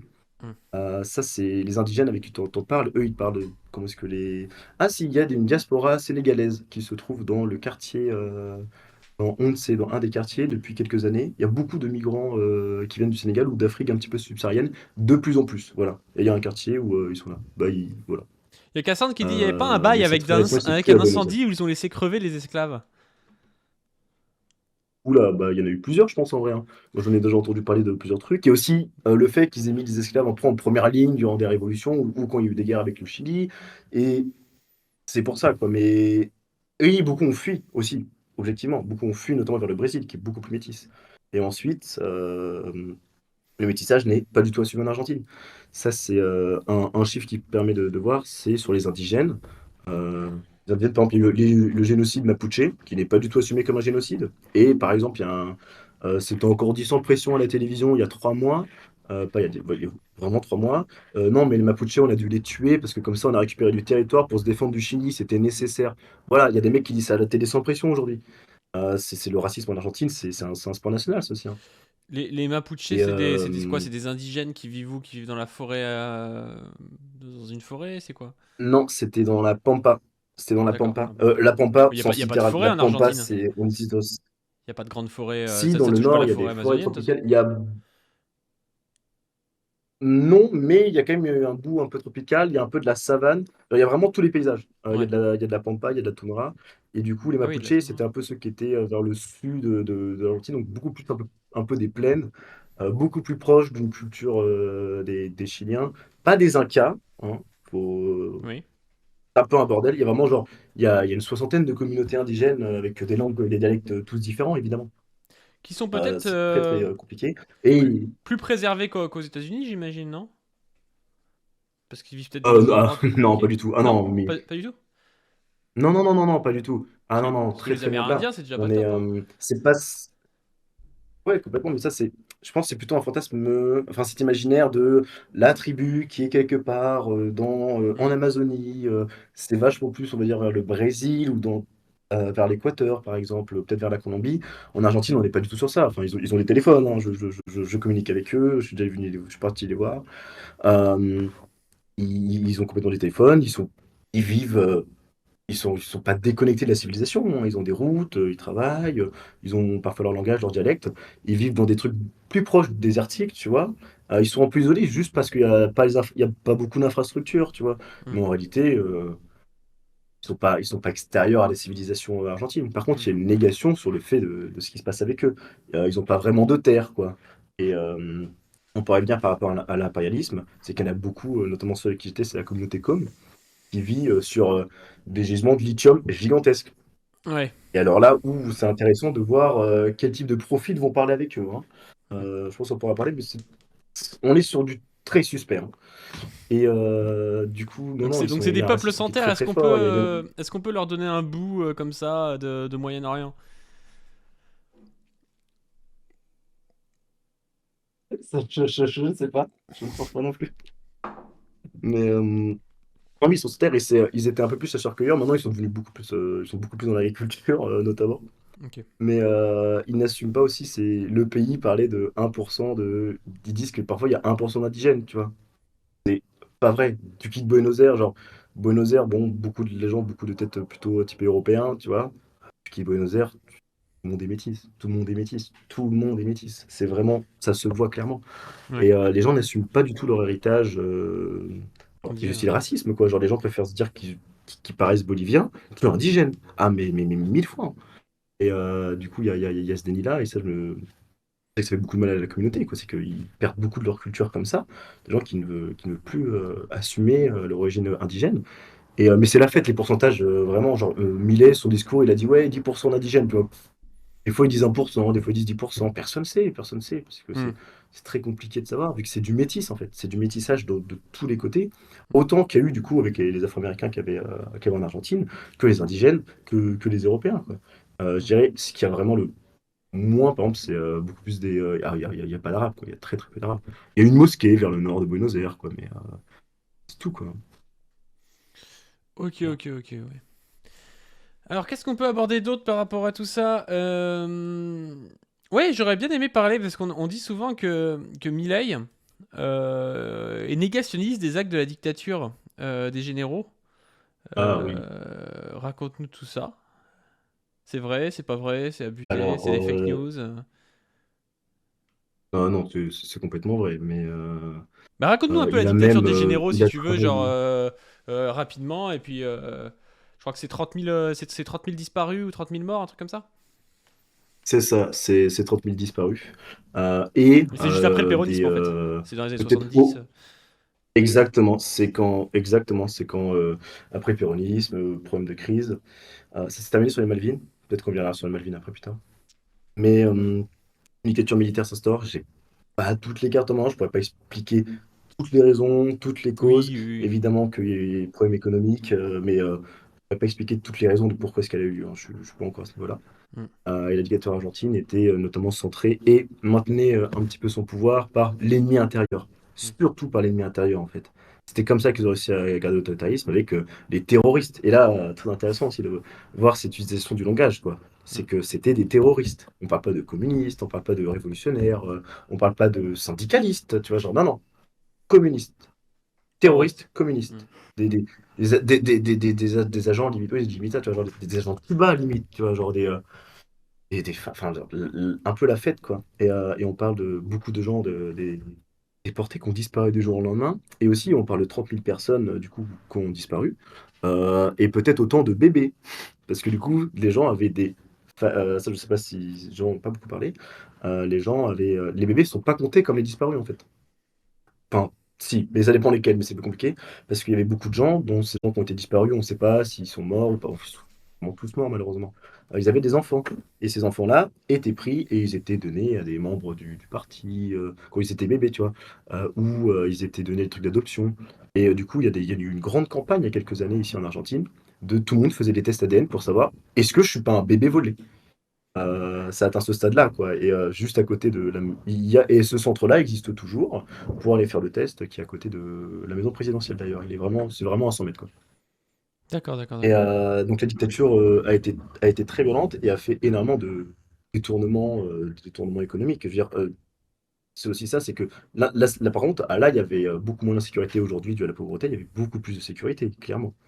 Et il y a un tabou qui n'est pas admis aujourd'hui dans la classe, comment dire, beaucoup de gens regrettent la dictature, honnêtement. C'est un tabou que plusieurs gens m'ont dit, et que même des fois, quand il y en a, ils ont un peu bu, ils disent des trucs en mode ah ok. Beaucoup de gens regrettent étonnamment la dictature, parce qu'il y a cette idée de, même les jeunes en fait, parce que ils ont cette idée que putain, c'était la sécurité quoi. Genre Ouais. vraiment, parce que le pays est quand même insécure. Genre, c'est vrai que maintenant je suis un peu déconnecté, tu vois, genre, mais je vais pas me dire tiens, je vais marcher, tiens, il est 2 heures du matin, je ne vais pas marcher tout seul. N'importe qui. Genre, en France, c'est un peu un raisonnement qui est par exemple, très fréquent pour une femme normale, parce que ça peut être vachement plus dangereux. Mais moi, ici, même, genre, la seule fois où je me suis fait agresser, je connais pas une personne qui s'est pas fait agresser, par exemple. Ah, ou, c'est très léger, hein, c'est pas des couteaux ou c'est pas des flingues, mais moi, je me suis fait agresser une fois, c'était à 22 heures, tu vois, et c'était dans ma rue principale. Je connais quelqu'un qui s'est fait plaquer contre un mur il y a quelques semaines. Après, Ça arrive au moins une fois de temps en temps, quoi. tu dis que t'es déconnecté, mais t'es un gauchiste aussi, ça aide pas. Oui, mais oui, quelle idée aussi d'être gauchiste. Moi, on me braque, je suis en mode, non, mais Faut que t'achètes le t-shirt aussi, c'est de à cause valeur de la actuelle, société. connecté au réel. Exactement. Ah, mais complètement. Je vais lui dire non, mais il faut que tu trouves un travail. Et là, tout de suite, je pense qu'il va arrêter de m'agresser. Oui, Ça marche bien, ça aussi. exactement. Euh, mais voilà. Et du coup, donc, beaucoup de gens regrettent sincèrement la dictature. Et ça, on peut le voir des fois aussi à la télé quand ils interviewent les gens. T'es en mode. Tu sais, genre, un peu, c'est un peu la blague en mode. C'est quoi la meilleure époque d'Argentine? Et t'es en mode. Oh, je peux pas le dire. Tu vois, en mode. C'est pas drôle, en fait. Mais bon. Hmm. Et c'est ce qui s'est passé durant la dictature, mais ils ont eu beaucoup de détournements avec, comme le démontre le livre Pour comprendre la crise argentine, un des problèmes de la dette argentine qui a plus tard créé cette bombe de crash économique dans les années 2001, c'est des détournements mais gigantesques qu'ont fait la dictature avec l'argent public. Mais c'est des trucs de fou. Et c'est en collaboration, ça c'est important pour l'impérialisme, c'est en collaboration avec la Fed, en collaboration avec les États-Unis, mais de manière très étroite, hein. Genre, les États-Unis ont plus que financé et aidé la dictature argentine à rester en place. Même plutôt très très bien. Ils ont commencé à le lâcher avec les Malvines, en fait. On viendra juste après. Euh, C'est catastrophique. Et la Fed des États-Unis n'ont pas annulé la dette qui a été. Genre, c'est un délire. La dette de la dictature n'a jamais été annulée. Ça, c'est un problème. Alors que la dette de la dictature a été faite en partie des détournements de fonds soutenus par la Fed elle-même. Genre, on en arrive à ce dingue-là. Le pays a été, pour moi, le pays en partie pillé, clairement, Attends, par les États-Unis. Attends, il y a eu des Euh, emprunts faits par la Fed qui sont remboursés par les Américains. C'est quoi cette histoire? Par les Argentins? Alors, je préfère inviter les gens à regarder pour comprendre la crise argentine, parce que c'est beaucoup plus précis Ouais, si vous voulez vraiment savoir aller sur ce détail-là. Mais du coup, oui, c'est il y a eu des délirant. détournements de fonds d'argent public. Je vais, sans rester large, des détournements de fonds d'argent public, c'est démontré. Hein, et c'est des rapports du FMI. Voilà, c'est pas des gauchistes dans leur coin qui complotent. Hein. On est quand même sur des néolibéraux qui arrivent à cette conclusion, qui ont détourné de l'argent public. Et ils ont été couverts par la Fed, en fait. Ils ont été couverts par les États-Unis. Ils les ont même aidés un petit peu à ce que l'argent se parte ailleurs, quoi. Et c'est très compliqué de savoir ce qu'il est devenu. Voilà. Et du coup, voilà, et quand la crise est arrivée, bah, le président n'a même pas demandé à ce qu'on supprime la dette et il s'est écrasé face à un PC américain et il a dit ok, on va faire ce que vous voulez, on va rembourser les emprunts qu'on vous doit. Tu vois, genre putain de merde quoi, alors que les mecs sont les responsables du bordel quoi. Et Hmm. même le livre démontre d'autres trucs de fou. C'est ah oui, important pour comprendre la situation libérale, c'est que du coup, il y a eu un vrai trauma avec quand même avec la dictature après. Genre, cette idée que la dictature c'était pas si mal, c'est quand même c'est quand même plutôt récent, j'ai l'impression. Et ce qui s'est passé, c'est qu'il y a eu tout le monde est devenu anti-État très très vite. Et du coup, Anti-État? parce qu'ils avaient tellement peur que la dictature, ouais, très très vite après la dictature, parce qu'ils avaient tellement peur que genre la dictature avait énormément de pouvoir, j'avais beaucoup de choses, dictature militaire. Le but c'était, les gens voulaient libéraliser quoi. Les gens voulaient libéraliser à ce moment-là. Ouais. Parce que c'était un peu la solution, c'était un peu le remède miracle en mode attendez, mais si l'État a plus autant de pouvoir, ils pourront plus refaire une dictature. Et du Ouais. coup, là, le livre parle, c'est un peu, bon, je sais pas, psychotélique, ou des mecs sur Twitter parlent de socialisme en Argentine. Mais qu'est-ce qu'ils sont cons! Genre, enfin, ça dirait d'ouvrir un bouquin d'histoire, pitié. Le FMI lui-même parle dans les années, début des années 90, d'ultralibéralisme, quoi. Genre, il y a des articles où les mecs sont même choqués par genre, putain, ils sont tellement motivés à tout vendre. Genre, ça en est devenu ridicule. Notamment, ils ont privatisé les retraites, un système de retraite qui fonctionnait hyper bien. Ils l'ont entièrement privatisé et ça a aidé à se faire casser, ils en parlent très dans le livre, à se faire casser la gueule de l'économie parce que du coup, il y a beaucoup de vieux qui ont plus touché de leur retraite. Du coup, ils pouvaient plus acheter. Donc, bah, il y avait l'économie s'est commencé un peu à ralentir et ça a aidé à foutre la merde. Il y a eu beaucoup de privatisation d'industries pétrolières, notamment d'industries aéronautiques. Il y avait des points où ils détenaient leur industrie, en fait, les Argentins. Et ça a été libéralisé. Et dans les années, je crois que c'est en 80, du coup, milieu 90, juste avant la crise de 2001, ce que montre le livre et les rapports du FMI, c'est qu'ils estiment que sur...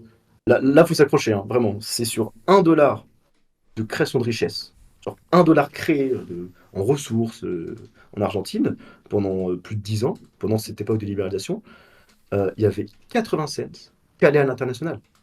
Donc c'est-à-dire que le pays, pendant 15 à 20 ans, a 80% de l'argent qui crée, des ressources financières qui crée, qui allait même pas en Argentine, qui Ouais, allait ailleurs, qui allait en Europe, qui allait... Genre, le, le, le pillage, un ah, c'est du pillage pur et giga-vu, ouais. simple. Et c'est ce qui a amené ah non, mais c'est un vol en bande organisée. Ah, mais genre, putain, genre, c'est la gueule de la marche, quoi. Genre, c'était bien rentable, quoi. Du coup, bon, ça n'a pas du tout remplacé beaucoup cet emprunt.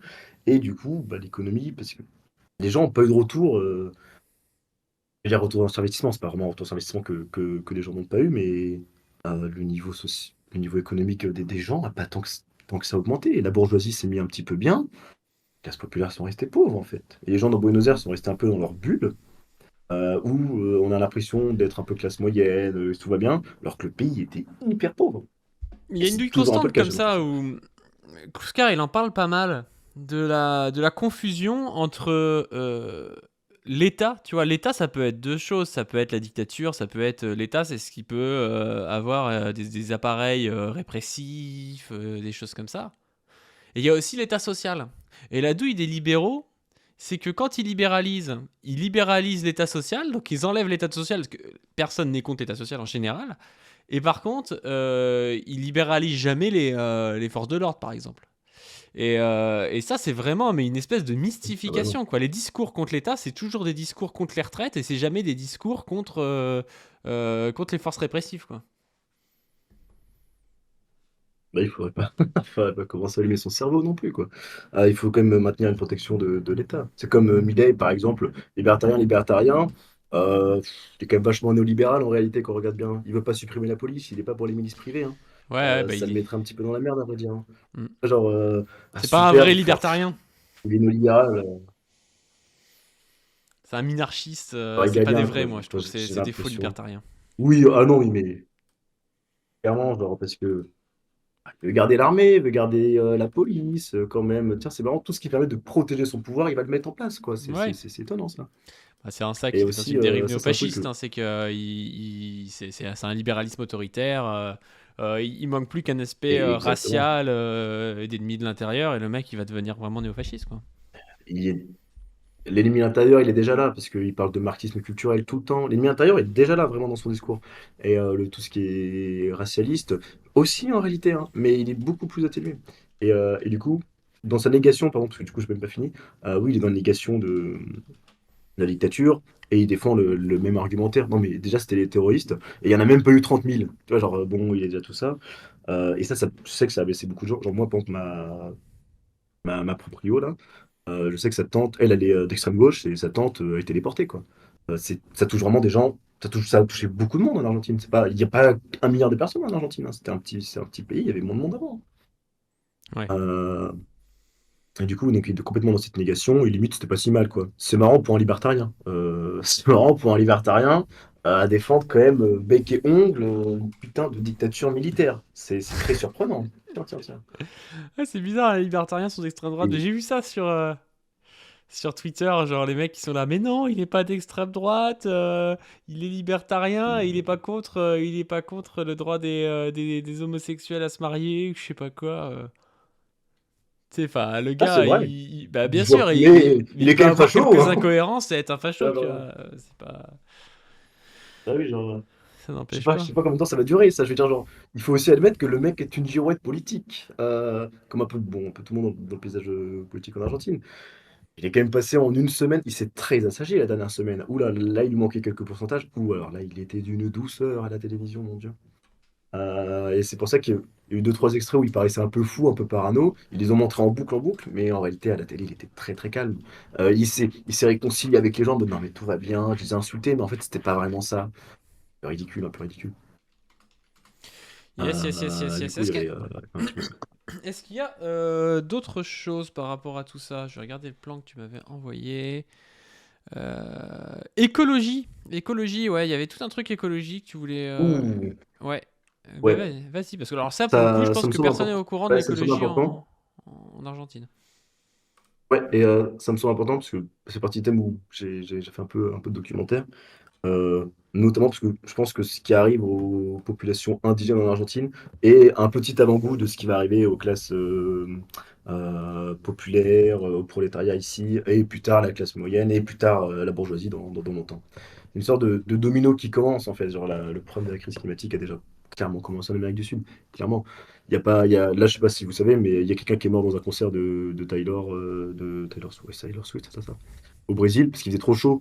Et il y a plein de gens qui étaient dans le coma, et trucs comme ça. Genre, ça y est, le Brésil, il y a déjà des zones cette semaine qui étaient invivables en fait, où tu pouvais pas sortir. Le ressenti, c'était 60 degrés. Et Ah, on l'enfer. est pas à la fin de l'été. Genre, l'été n'a pas commencé. C'est, il faut s'accrocher, hein. Là, ça va piquer. Et du coup, pardon, Emile, lui, il est complètement fou, ou c'est un menteur. Je pense plutôt que. Ah, je sais pas, mais bon. On s'en fout. Le résultat, c'est le même. Pour lui, le réchauffement climatique et toutes ces merdes-là, entre parenthèses, de gauchistes, c'est une invention socialiste pour. Je sais pas pourquoi. J'ai du mal à comprendre d'où est le point et pourquoi les communistes et les socialistes gauchistes auraient inventé ça. Mais ils ont inventé ça. Attention, méchant, hein, pas gentil. Ah, C'est c'est parce très que très forcément, grave. quand tu es Il est dans ultra-capitaliste, une négation. c'est un peu la gêne pour toi, Bah oui, évidemment. le Mais réchauffement. il est dans. Bah oui, c'est gênant, quoi. Surtout, on va comprendre pourquoi. Ouais. Et c'est une négation totale. Il est même pas au stade de dire. je crois que c'est depuis quelques mois seulement qu'il dit: «Ouais, il y a vite fait un truc, mais c'est l'alignement de la Terre», tu vois? Genre quoi? Il y a l'année dernière, il était en mode: «Ça n'existe même pas».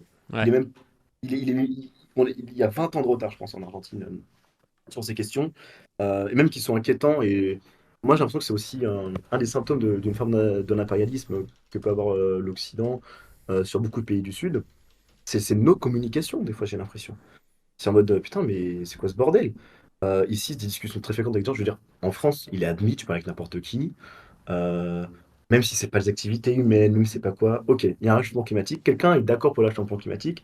La plupart des gens, je trouve, peut-être que je suis dans ma bulle en réalité, mais trouvent que, enfin, sont au courant que c'est pour toujours. Si on gagne 1 degré, ça va pas être juste un an, on arrête le CO2 et après ça va aller bien. Ici, on n'en est pas là, hein. Ici, les gens pensent que le jour où on arrête le CO2, on va retrouver un état où on en est dans l'équivalent dans le bordel climatique. Donc ça presse vraiment pas entre parenthèses. Déjà, et sur les implications, c'est très léger. Alors que Alors, Buenos Aires, je suis pas très très Buenos très au Aires, courant, mais je pardon. crois que si on veut un peu mettre d'eau dans ton vin, je crois que tout ce qui est histoire de couche d'ozone, ça se refait. Ça se refait lentement, mais ça se refait en quelques dizaines d'années. Pas peut-être pas entièrement, mais tout n'est Ah, pas. ça dépend Tu vois, après tu connais peut-être mieux que moi, pour, mais. alors, pour le CO2. Alors, pour le CO2, pour le temps que le CO2 retourne ses niveaux, on est sur des échelles de 10 000 ans, en fait. Ouais. On est sur des échelles de 10 000 ans. Là, c'est beaucoup plus. Mais là, je veux dire, on est. Et pour la couche de jaune, je préfère pas aller sur le terrain, puisque c'est quand même très différent. C'est pas les mêmes systèmes, c'est pas les mêmes molécules. Mm. Et, mais je veux dire, c'est on est un peu dans cet imaginaire qu'en fait, oui, si on coupe le carbone tout de suite, tout s'arrange. Genre, sans savoir que, ok, ça mettra 10 000 ans à perdre un petit peu ce CO2, on est conscient qu'il va avoir il va avoir une certaine forme de persistance dans certains problèmes, j'ai l'impression en France, beaucoup plus, sur les prochaines années. Ici, je l'ai trouvé beaucoup moins déjà. Et ensuite, le pays, par exemple, Buenos Aires, qui concentre, c'est un sixième, j'ai l'impression, un peu plus, je crois, un peu plus de la population la métropole, pardon, de Buenos Aires. La population, c'est très probable, ça fait partie des grosses possibilités que d'ici 40 ans, à cause du niveau, à cause de l'humidité, parce que Buenos Aires, c'est un microclimat très humide, la ville soit durant quelques jours inhabitable. Ça fait partie d'ici 30 à 40 ans, quoi. C'est Mm. très, très, très probable. Et la crise écologique n'est pas du tout dans le débat actuellement en Argentine, et je pense que c'est un problème parce que le pays est beaucoup touché. Notamment cette année, à cause d'El Niño, qui s'est déclenché du coup cette année. Ils ont attendu, ils ont 2 mois de retard sur les plantations de maïs, tu vois. C'est pas un peu grave, quoi. Ça peut être très grave en fait, on ne Mm. sait pas encore. Peut-être que ça va être assez léger, ça va être atténué par d'autres récoltes, mais il y a un monde où ensuite, ils ont la plus grande consommation de viande du monde, aussi avec l'Uruguay. Et aussi, du coup, j'ai un petit parlé pour, du coup, là, vraiment pour l'aspect écologique. Je trouve que c'est ce qui se passe en Uruguay, et en fait, c'est quasiment la même chose que ce qui est en train de se passer en Argentine, avec un petit peu d'avance. L'Uruguay, la capitale Montevideo, ils n'ont pas eu d'eau potable, et je crois qu'ils n'en ont même pas totalement dans les tuyaux, et ça a été mélangé avec de l'eau de mer, parce qu'ils n'avaient plus d'eau potable. C'est la première capitale du monde, c'est quand même 2 millions de personnes, hein, qui n'avait plus son eau potable, qui a dû mélanger avec de l'eau de mer. Et ils ont un peu parlé de oui, c'est parce que Google utilise des serveurs pour refroidir. Euh, alors qu'en réalité, après, ça a été un peu démonté tout ça. C'est pour leur agriculture intensive de bovins qu'ils exportent et qu'ils mangent. Et là, on voit tout de suite, et aussi évidemment aux compagnies privées à qui ils vendent la possibilité d'extraire l'eau. Du coup, l'eau, tu pouvais l'acheter qu'en bouteille en fait en Uruguay. Bon, je pense même encore actuellement, mais il y a quelques mois. Oui. Ça, il y a 2 mois, je pense. Tu peux l'acheter qu'en bouteille d'eau. Et là, je trouve que c'est aussi très pertinent de voir ça. Genre il y a vraiment tout ce qui se mélange. On a d'un côté la crise écologique et on voit comment est-ce qu'une crise sociale accentue complètement le problème. On a un problème de manque d'eau et le fait qu'on a des compagnies privées qui vont garder l'eau pour le revendre en bouteille amplifie le problème. Il y en a beaucoup moins disponible. Il va falloir la couper avec de l'eau de mer, tu vois. C'est des dingueries, quoi. La négation aussi du fait que, bah oui, si vous avez beaucoup plus de. Là, c'est même pas le débat de manger de la viande ou pas. C'est juste que l'Uruguay nourrit plus d'animaux qui ne nourrissent leur population. En termes d'eau, genre, ils préfèrent donner, parce que c'est beaucoup de compagnies privées également, qui ont un petit peu ces monopoles, ils préfèrent que l'eau soit réservée à leurs vaches, à leur bétail, que à leur propre population. Ce qui fait que les prix augmentent, si ça, genre, ça crée tout un bordel. Et en Argentine, ça peut commencer à peu arriver, quoi. Mm. Alors que ça commence doucement vers le nord, par exemple, du coup, avec là où il y a vers Salta, les populations indigènes, avec l'extraction du gaz, du gaz de schiste, aussi du pétrole par facturation. Il y a beaucoup de naissances, il y a beaucoup de morts prématurées parce que leur eau est contaminée par des produits, par du pétrole, par des produits, mais c'est hardcore en fait. Il y a aussi tout le thème avec les mines de lithium. L'Argentine et avec le Chili, ils sont assis sur une mine d'or. Ils sont assis sur le lithium et vu qu'il y a une volonté de faire une transition écologique, c'est même pas pour parler si c'est bien ou pas, enfin, juste, il y a beaucoup de lithium, ça va être exploité. L'Argentine souhaite l'exploiter. Évidemment, ça va être des compagnies étrangères qui vont le faire, et du coup, l'Argentine, en réalité, ils vont gagner que dalle. Mais c'est ce qui va se Mais ce passer pour sera au moi. détriment en plus des Et indigènes, là, comme tu disais, qui vivaient dessus, quoi. ah bah oui, et ben, puis ils sont dégagés. Et même, alors là, ça c'est des dingueries que j'ai découvert. C'est l'impérialisme, il a déjà commencé. En fait, les pions ont déjà commencé à être mis. Et en gros, les trois pays qui s'intéressent à ça, c'est surtout Australie, Chine et États-Unis. Mais notamment, il y a des rapports de force qui sont très étonnants et des trucs, pardon. C'est-à-dire, dans une des communautés comme des gens à qui j'ai parlé, ils me racontaient que pense que l'État les avait abandonnés et ce qu'ils n'avaient plus rien. Genre, en mode, ils ne permettaient pas que c'est la route, alors que techniquement, ils devraient. Genre, l'État, on n'est pas. C'était avant Millet, hier, quoi. L'État argentin devait déjà s'assurer qu'ils aient un peu d'eau, un peu d'électricité, qu'ils puissent aller à l'école, à l'hôpital et avoir une route. Ils sont rien de tout ça, évidemment. C'est un peu. Il y a Ils n'ont Cassandre rien à qui dit non, foutre. mais le lithium, c'est déjà partiellement concédé aux Chinois, non? T'es au courant de ça? Alors, ouais, alors oui, justement, non, mais il y a déjà des mines, hein. Mais il y a des pions, et il y a des pions beaucoup plus proches de l'Occident qui commencent à se mettre en place. Et vu que Millet est anti-chinois et anti-brésilien, je ne Ah sais pas oui, ce il est qu'il comme Jean souhaiterait. Robin, lui. Il est anti-socialiste. Voilà. Ah oui, oui, oui. Ça, on peut en revenir après sur à quel point est-ce qu'il est fou, déconnecté de la réalité.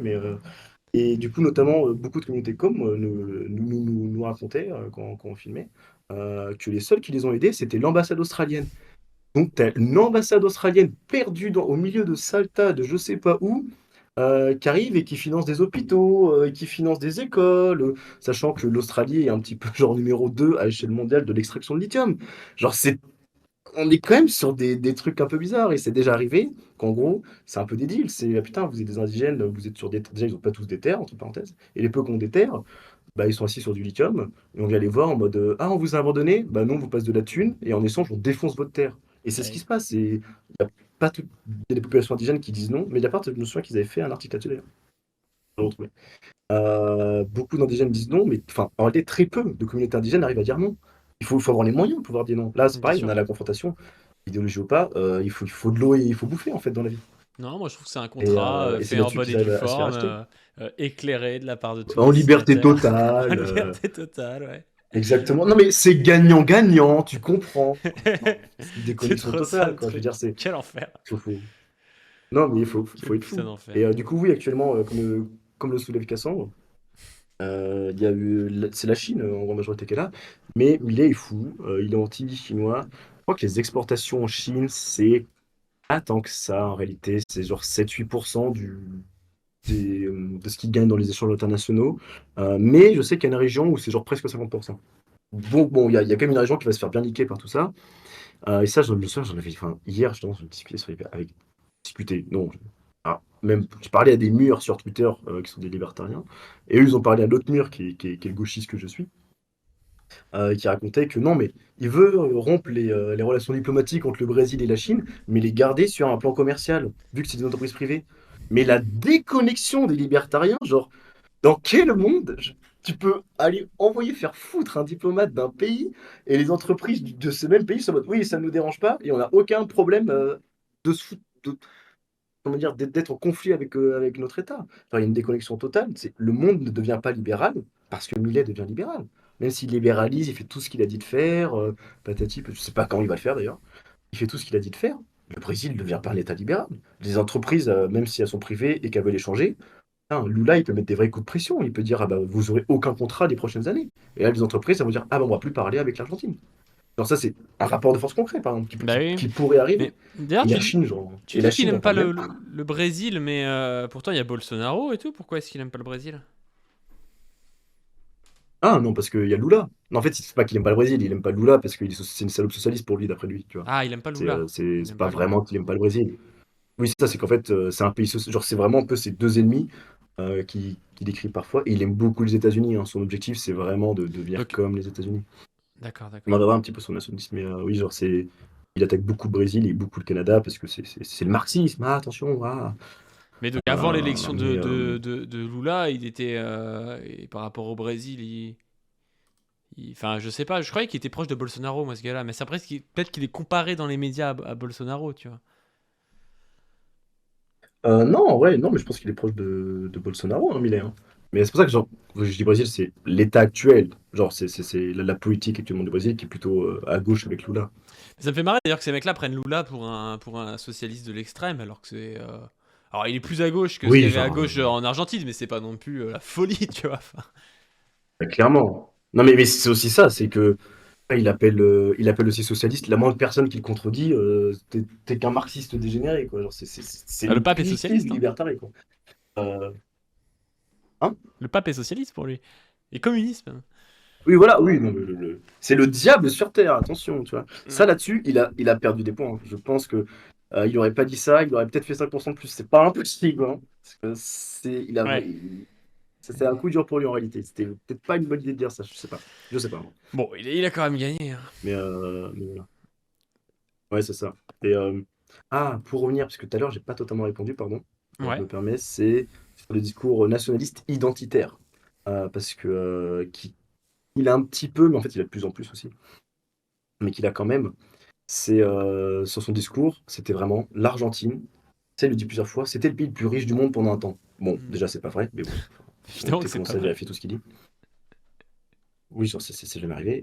Et c'est ce que je te disais, c'est que L'Argentine, c'est le cette pays le plus schizophrénie riche du monde pendant un argentine. temps. C'est n'importe quoi, c'est évident que c'est pas Non, vrai, tu vois. ouais, c'est ça. Genre, oui, genre, ça l'a jamais été, tu vois. Mais c'est ce fantasme de cette schizophrénie où tu peux l'entendre de putain, il faisait partie un peu des pays impérialistes. Pas tant que ça, mais un petit peu, c'est vrai, Hmm. pendant fut un temps. Non, non, c'est sûr. Maintenant, ils sont beaucoup un pays du Sud.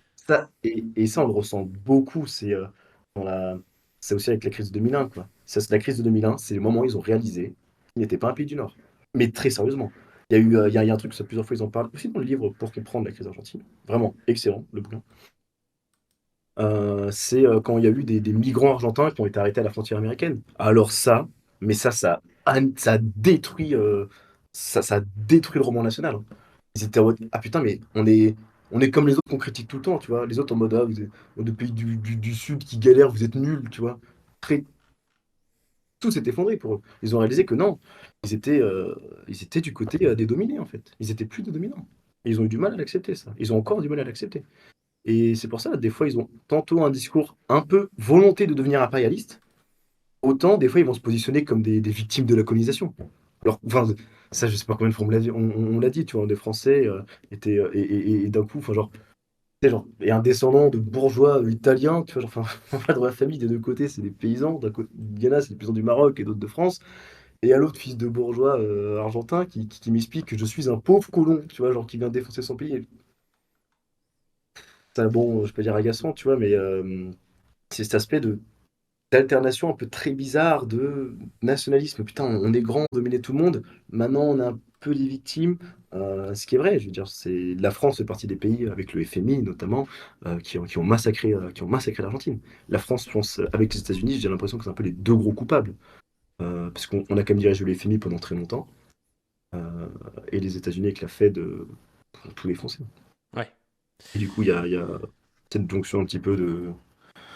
C'est ça, sentiment très bizarre. Et Milei, il a réveillé, au lieu de réveiller cet aspect de on est dominé, il faut que il faut qu'on brise nos chaînes, un peu, là, je vais pas dire Che Guevara, en mode il faut qu'on fasse une internationale. Ce discours est présent partout, en fait. Il y a vraiment ce double discours. Et Milei, il a réveillé l'autre parti, j'ai l'impression. Il a pas du tout réveillé le parti prolétaire de tous les peuples. Soulevez-vous, quoi. Non, non, il a réveillé le non, non, on peut tenter de redevenir dominant.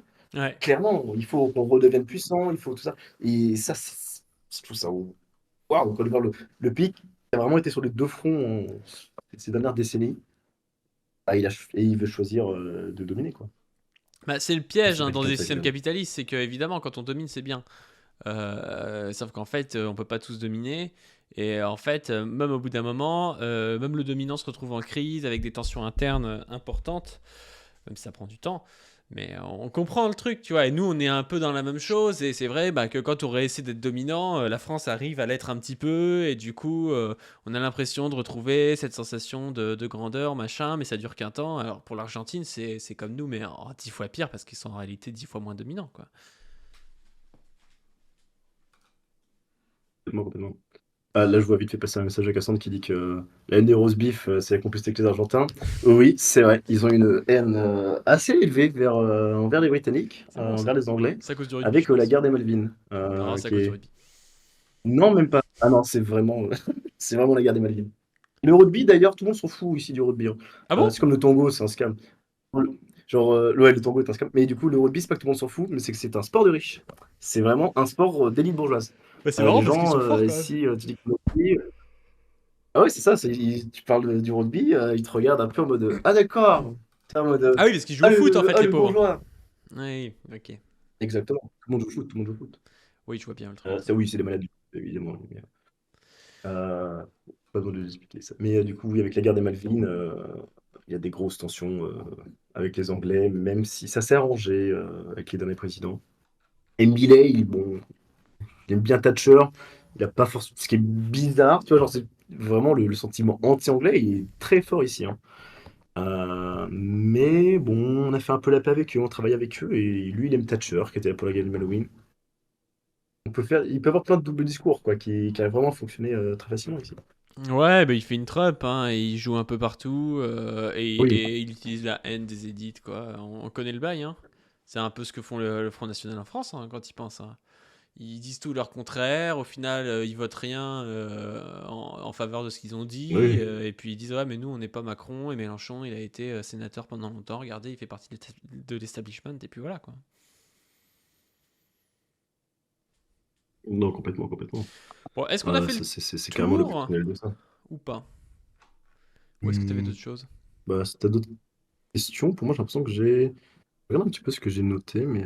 Ouais, je regarde aussi, je pense que Comme ça j'ai va. parlé de tout ce que je voulais, je sais pas, peut-être je pourrais un peu parler plus de la crise de 2001, si tu veux. Mais Ouais. pas vraiment, c'est des Bah trucs... tu peux, ouais, tu peux, de, comme la- ça la capsule s'appellera Un invité nous dit tout sur l'Argentine. Vas-y. Je balance tout là, allez hop, c'est Ouais. parti. La crise de 2001 qui, du coup, comme je dis, vraiment choc national dans le roman, culturel, très très très violent, quoi, ce retour à la réalité que le pays n'allait pas.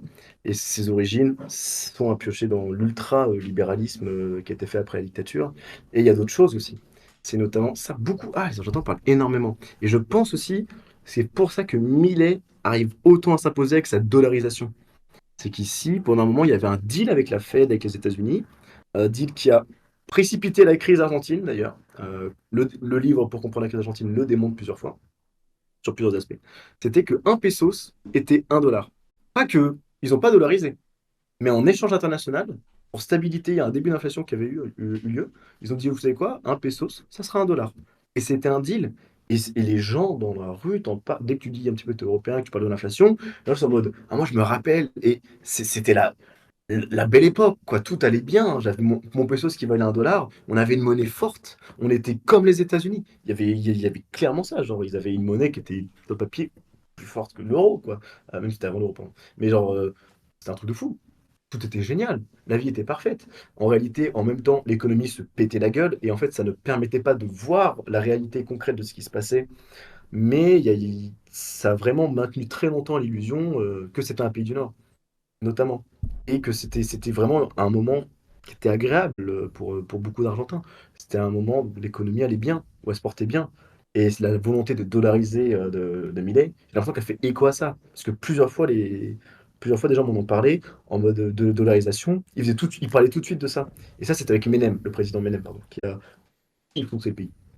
Ouais, mais Et, il y a un côté un peu du coup, mythe, quoi, mythe fondateur. Ah ouais, c'était. Mais c'est un peu. Tu et- vois, nous, on en ex- parle des fois. Enfin, je sais pas, mais moi, mes grands-parents, ils sont toujours là. Ah oui, mais tu sais, limite, ils te parlent en ancien franc, ils te racontent ce que ça coûtait et tout. Et il y a un côté fantasmé là-dedans, tu vois. ouais, exactement. Et ça, je pense que ça a eu énormément d'écho. énormément d'écho de Milei et son projet de dollariser. Ah oui, il veut aussi détruire la banque centrale. Bon, je sais pas pourquoi, mais il veut faire ça. Le pain coûtait un franc à Euh, l'époque. T'allais chercher ta baguette, ça coûtait un franc. Aujourd'hui, ça coûte 1 euro. Et bizarrement, il y a plus d'arabes. Est-ce qu'il y a un lien de cause à effet? Je ne sais pas. Tu vois, c'est un peu ça le Est-ce discours que au ambiant. final, est-ce que c'est pas à cause d'eux qu'on a l'impression? Voilà, Genre, c'est non, je mais ne fais que en fait poser des ça, tu vois. questions, tu vois. Je suis zététicien là, je suis objectif, c'est chiffré. Exactement, tu vois. Mais ici, il y a eu un peu un truc comme ça, c'est-à-dire que la crise a été faite par un peu de l'ultralibéralisme, et limite, le président qui arrivait après, c'était un péroniste de gauche. Du coup, le pays était en crise, et ils étaient littéralement en mode, putain, on a voté la gauche et on est en crise. Quoi? Ah oui, ça fait 20 ans que tout se casse ta gueule. Genre, bon, je suis pas en train de dire que les péronistes, c'est les meilleurs gestionnaires de pays, quoi. Bon, c'est pas trop le cas, à vrai dire, hein. Ils galèrent un peu.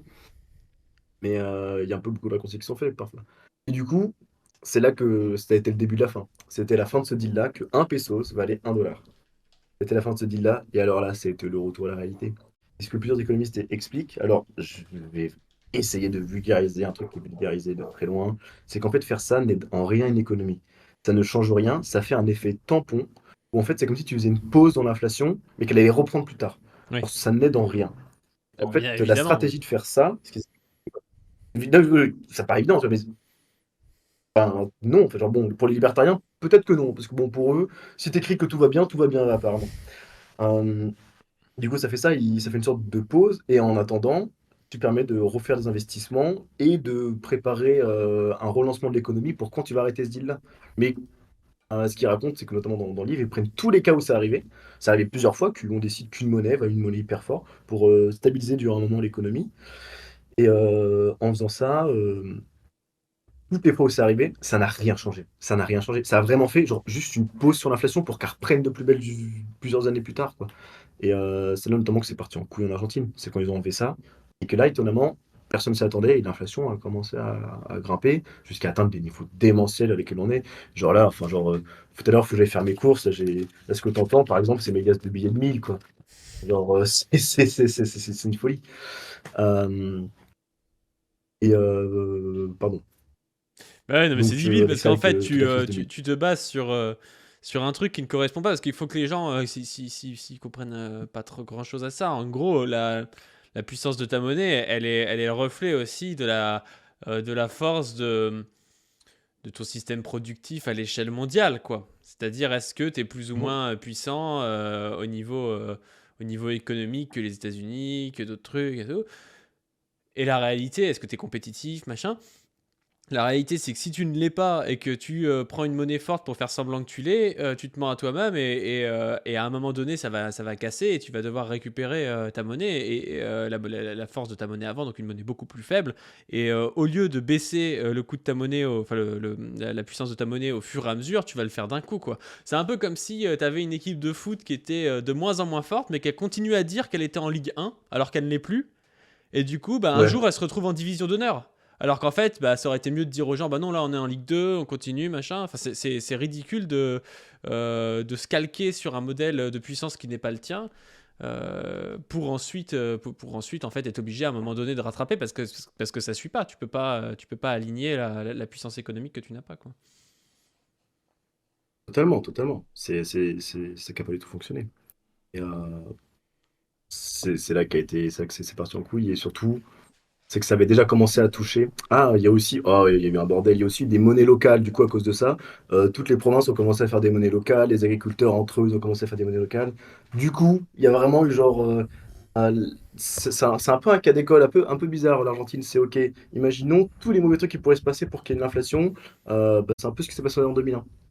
Hmm. Mais ce qui est beaucoup critiqué notamment par, je pense que tout ça est aussi en grande partie, il y a de l'ingérence nationale évidemment, il y a une ingérence, il y a une compétition bizarre qui s'est fait entre les provinces qui ont beaucoup de pouvoir les provinces. C'est pas des États-Unis, mais presque. Ils ont fait beaucoup de concurrence entre elles et ça leur fait beaucoup de mal. Mais aussi, vraiment, il faut en parler, c'est le FMI. Ça, je pense, ça serait un point important pour comprendre la crise actuelle, la crise qui a commencé. Le FMI, ils ont été un peu criminels, hein. Parce qu'il y a un pays, il y a un pays qui, durant 20 ans, a écouté toutes les recommandations. C'était l'élève modèle. L'Argentine a été l'élève modèle du FMI pendant plus de 20 ans, quoi. Ils les ont écoutés à la botte, ils ont fait, on va faire tout ce que vous voulez. il regarde dans l'état du pays actuellement. Il a été dépouillé, son industrie, quasiment toute son industrie est privatisée. C'est le bordel d'un point de vue économique, c'est un bordel d'un point de vue politique. C'est aussi pour ça que Massa, qui était l'ennemi sur le moment du vote de Milei, les gens le détestent, hein. Les gens le détestent. Je veux dire, c'est que on n'est même pas à un niveau c'est pas genre Macron, Le Pen. Ah, ça te fait mal d'aller voter Macron. Moi, ça m'a fait mal de voter Macron, hein. J'avais vraiment le seum, hein. Mais T'es un Massa, c'est un macroniste, autre toi. niveau encore. C'est encore. Oui, oui, clairement. Ah, j'ai fait barrage, j'ai fait un castor. Quelle idée aussi, ça m'apprendra. T'as voté Mais Darmanin, quand même, hein. non, non, quand même pas, voyons. Non, ouais, ouais, ouais. Ok, ok, Non, mais ouais. non, au premier tour, évidemment, je suis d'extrême gauche, moi, gars. Ouais, c'est déjà d'être sérieux 5 minutes. Oui, Mais, oui, non, mais j'en avais compris. et, du coup, voilà, c'est Massa, vraiment, c'est pas une victoire écrasante de Milei, hein. Il y a beaucoup de gens qui n'ont pas voté pour lui, qu'on regarde l'abstention, qu'on regarde. Et la plupart des gens, beaucoup de gens ont même pas voté pour Milei, ont voté contre Massa. Et les gens qui ont voté Massa, ça leur a fait extrêmement mal. Les gens voulaient pas voter pour ce mec qui était ministre de l'économie, qui a Téléfénie, qui a fait n'importe quoi lui aussi.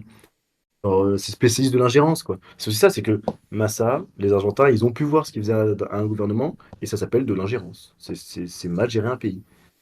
Et à côté de ça, si juste politiquement t'es un petit peu confus ou t'es moins basé, je comprends que les gens aient voté Milei, mais entièrement. Je veux dire, il y a un monde où t'es là, il y en a un, tu sais à quoi t'attendre, ça va être catastrophique. Et l'autre, t'as un peu un doute, parce que ça fait quand même 2 ans, tous les médias disent qu'il est peut-être pas si mal, ou en mode, ah, il est quand même un peu rigolo. Et puis, il est très confiant et très charismatique. T'as tes amis autour de toi qui te transforment en rhinocéros, qui sont de plus en plus d'accord avec Milei. T'es pas d'accord avec ce qu'il dit, tu comprends pas très bien tout ce qu'il veut faire vu qu'il se contredit. Mais allez, on verra ce qui se passe. Et je pense que c'est ça qui explique beaucoup aussi la victoire de Milei. Le pays n'est pas libertarien du jour au lendemain, hein. Ah Clairement pas, bah hein. oui, bien sûr. On reste sur une minorité, hein. On reste clairement sur une minorité, hein. Et, Bah, de toute et façon, voilà. 29 ils ont voté Pardon, à il y combien a de plein de pourcents trucs que d'ailleurs je pourrais parler. parce que c'était 29,9% au premier tour, mais il y avait combien d'abstentions, tu sais? J'ai vu des chiffres passer. L'abstention, je crois que c'est de 24%, 25%. C'est un peu c'est pas négligeable non plus, quoi. Ok, Mais donc il bon, représente j'ai 20. vu quelques gauchistes argentins Pardon? Mais du coup, il représente 22% du corps électoral. Donc il doit représenter quoi, 13-14% des Argentins, quoi. Ça doit être un truc du genre, hein. Ou 15%. Euh, je sais pas, je pense un peu plus quand même. Je pense qu'on est Une plus personne sur sur du 5, quoi, maxi. pas loin de 20%. Ouais, ça, mais je pense qu'on est pas loin de 20%. Mais je préfère pas dire, je suis pas sûr des chiffres là actuellement. Hmm. Mais parce qu'en fait, j'en ai vu plusieurs se contredire et je sais pas quoi.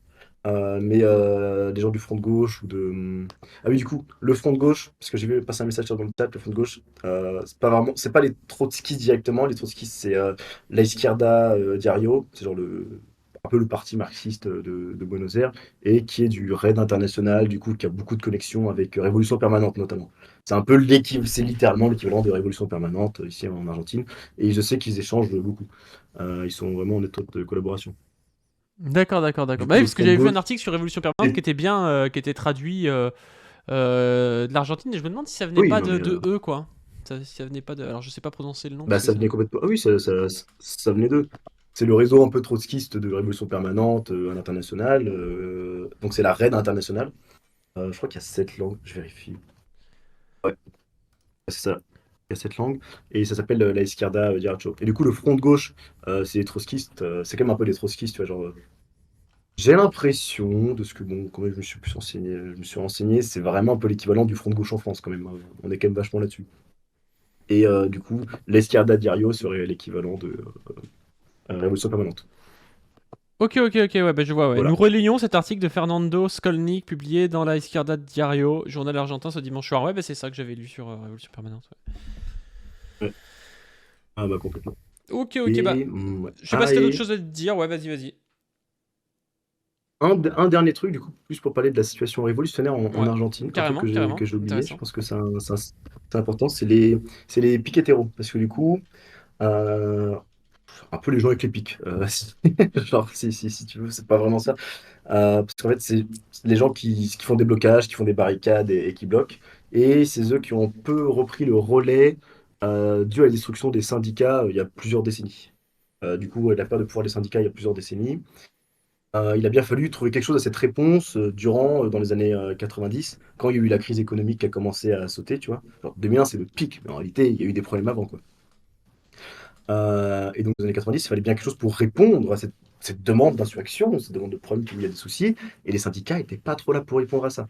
Ils étaient pas, ils étaient quand même présents, mais pas à ce point-là. Et du coup, il y a eu un peu des soulèvements populaires qu'on appelle les piqueteros, qui étaient des gens qui arrivaient sur les axes, qui bloquaient. Ils existent toujours aujourd'hui. Et eux se sont construits ensuite en association. Ils ont demandé des droits, ils ont réussi à avoir des droits.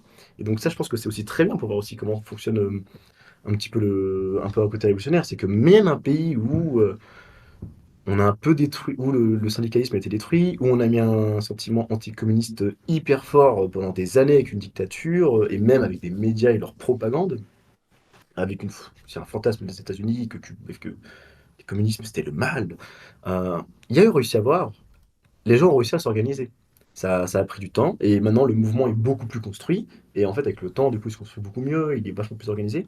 Mais c'est arrivé de manière spontanée en fait. C'est également arrivé de manière spontanée. Et ils ont bloqué des rues, ils ont eu des augmentations de salaire, ils ont bloqué. Ils existent toujours.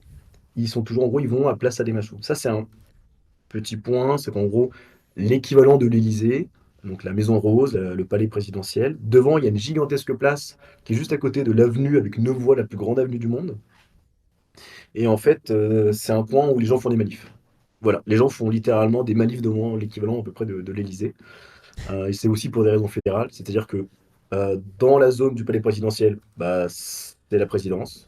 Et à l'extérieur, c'est la province de la ville de Buenos Aires. Du coup, bah, la ville de province de Buenos Aires, ça veut faire chier, elle autorise des manifestations à 10 centimètres, en fait, si elle le veut, du palais.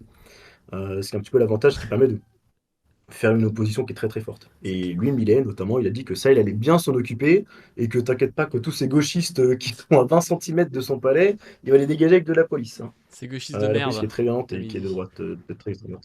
Mais Exactement. il y a Il un y a des truc bougies au Karcher. dont on n'a pas parlé, c'est que au final, Millet, vu que c'est un peu une baudruche médiatique, il a pas de, il a pas réellement de gens qui vont le soutenir dans les municipalités. Il n'a pas de députés et tout. Donc, comment est-ce qu'il va faire pour gouverner par rapport à ça? Est-ce qu'il peut gouverner? Quand est-ce qu'il y a les élections législatives? Enfin voilà, j'aimerais bien savoir tout ça. Alors, ça, c'est une très bonne question. Pour les élections législatives, mais il y a déjà une partie qui a eu lieu en fait. Les prochaines, je ne sais pas quand sont les prochaines. Et Ouais. actuellement, je peux même te dire, attends, j'ai les chiffres juste là. En gros, je suis sur le site de. Si vous voulez avoir plus de données, je vous conseille. Ouais, je vous conseille, c'est un gros mot aussi. Mais il y a La Nation, qui est genre le journal, c'est leur Figaro. Bon, c'est de droite, donc c'est chiant un peu des fois. Mais ils sont un peu rapides, ils sont un peu plus taquis, du coup, ils sont un peu rapides sur certaines infos, ce qui est un peu l'avantage. Mais c'est en espagnol, enfin, c'est en castéchano du coup. Et ils avaient mis le nombre de députés. Voilà, là, je l'ai en live.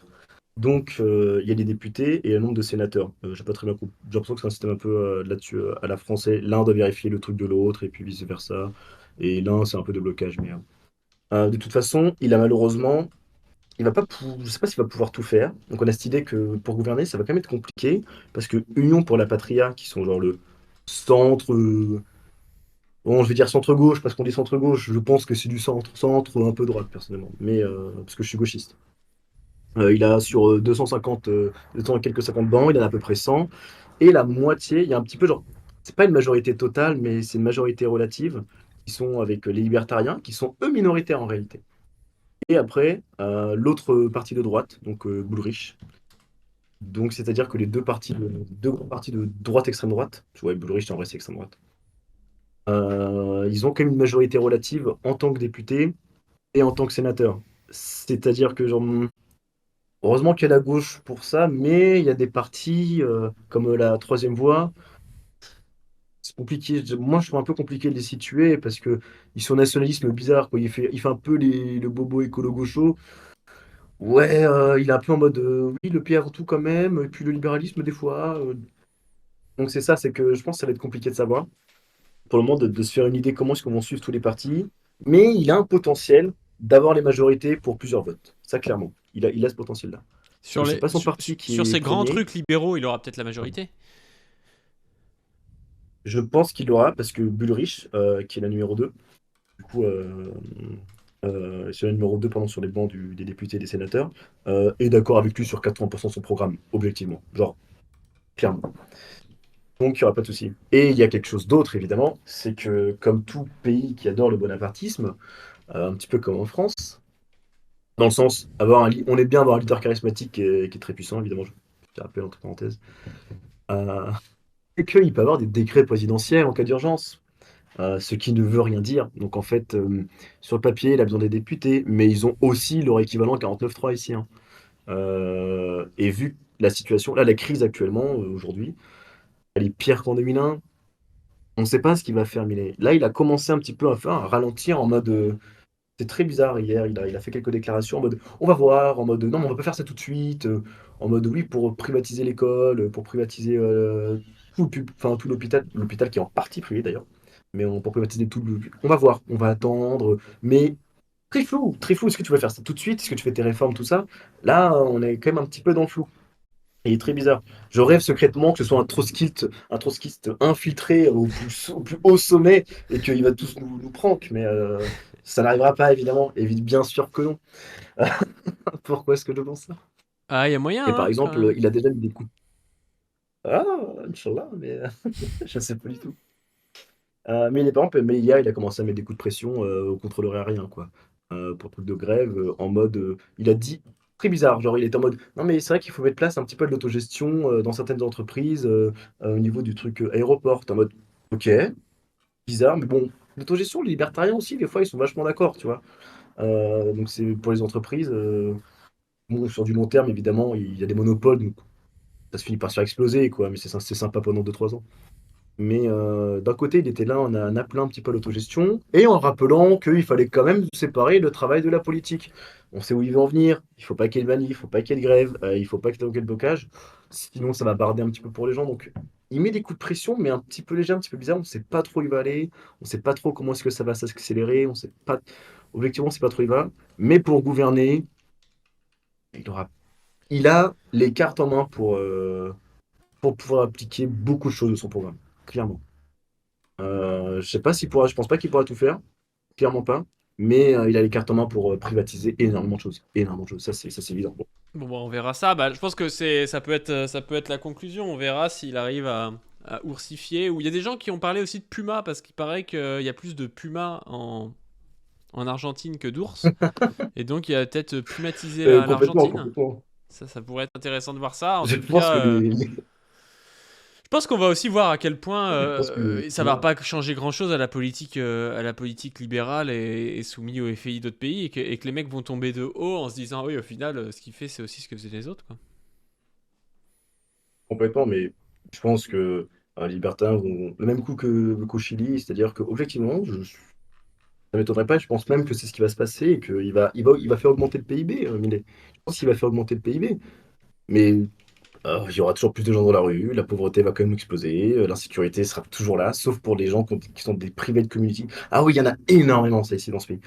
Genre, les inégalités sont quand même balèzes, hein. C'est-à-dire qu'il y a vraiment des villes fermées avec des portails pour les riches, des trucs plusieurs millions, tu vois, de dollars, où il y a des écoles, il y a des supermarchés dedans, et où tu peux limite faire ta vie dedans, quoi. Et il y a des private, des community gates, je sais plus comment ça s'appelle, je crois que c'est ça.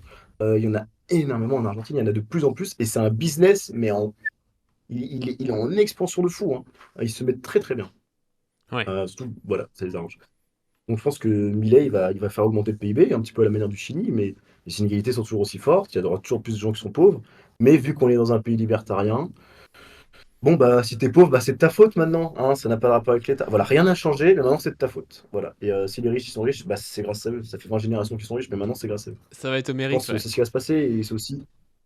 Exactement, et je pense qu'il faut aussi se préparer à. Faut se préparer à ça, entre parenthèses, à ce discours qui va bientôt arriver. Je serais pas étonné qu'ils disent que c'est un succès, mais en fait, ce qui va se passer, c'est un succès.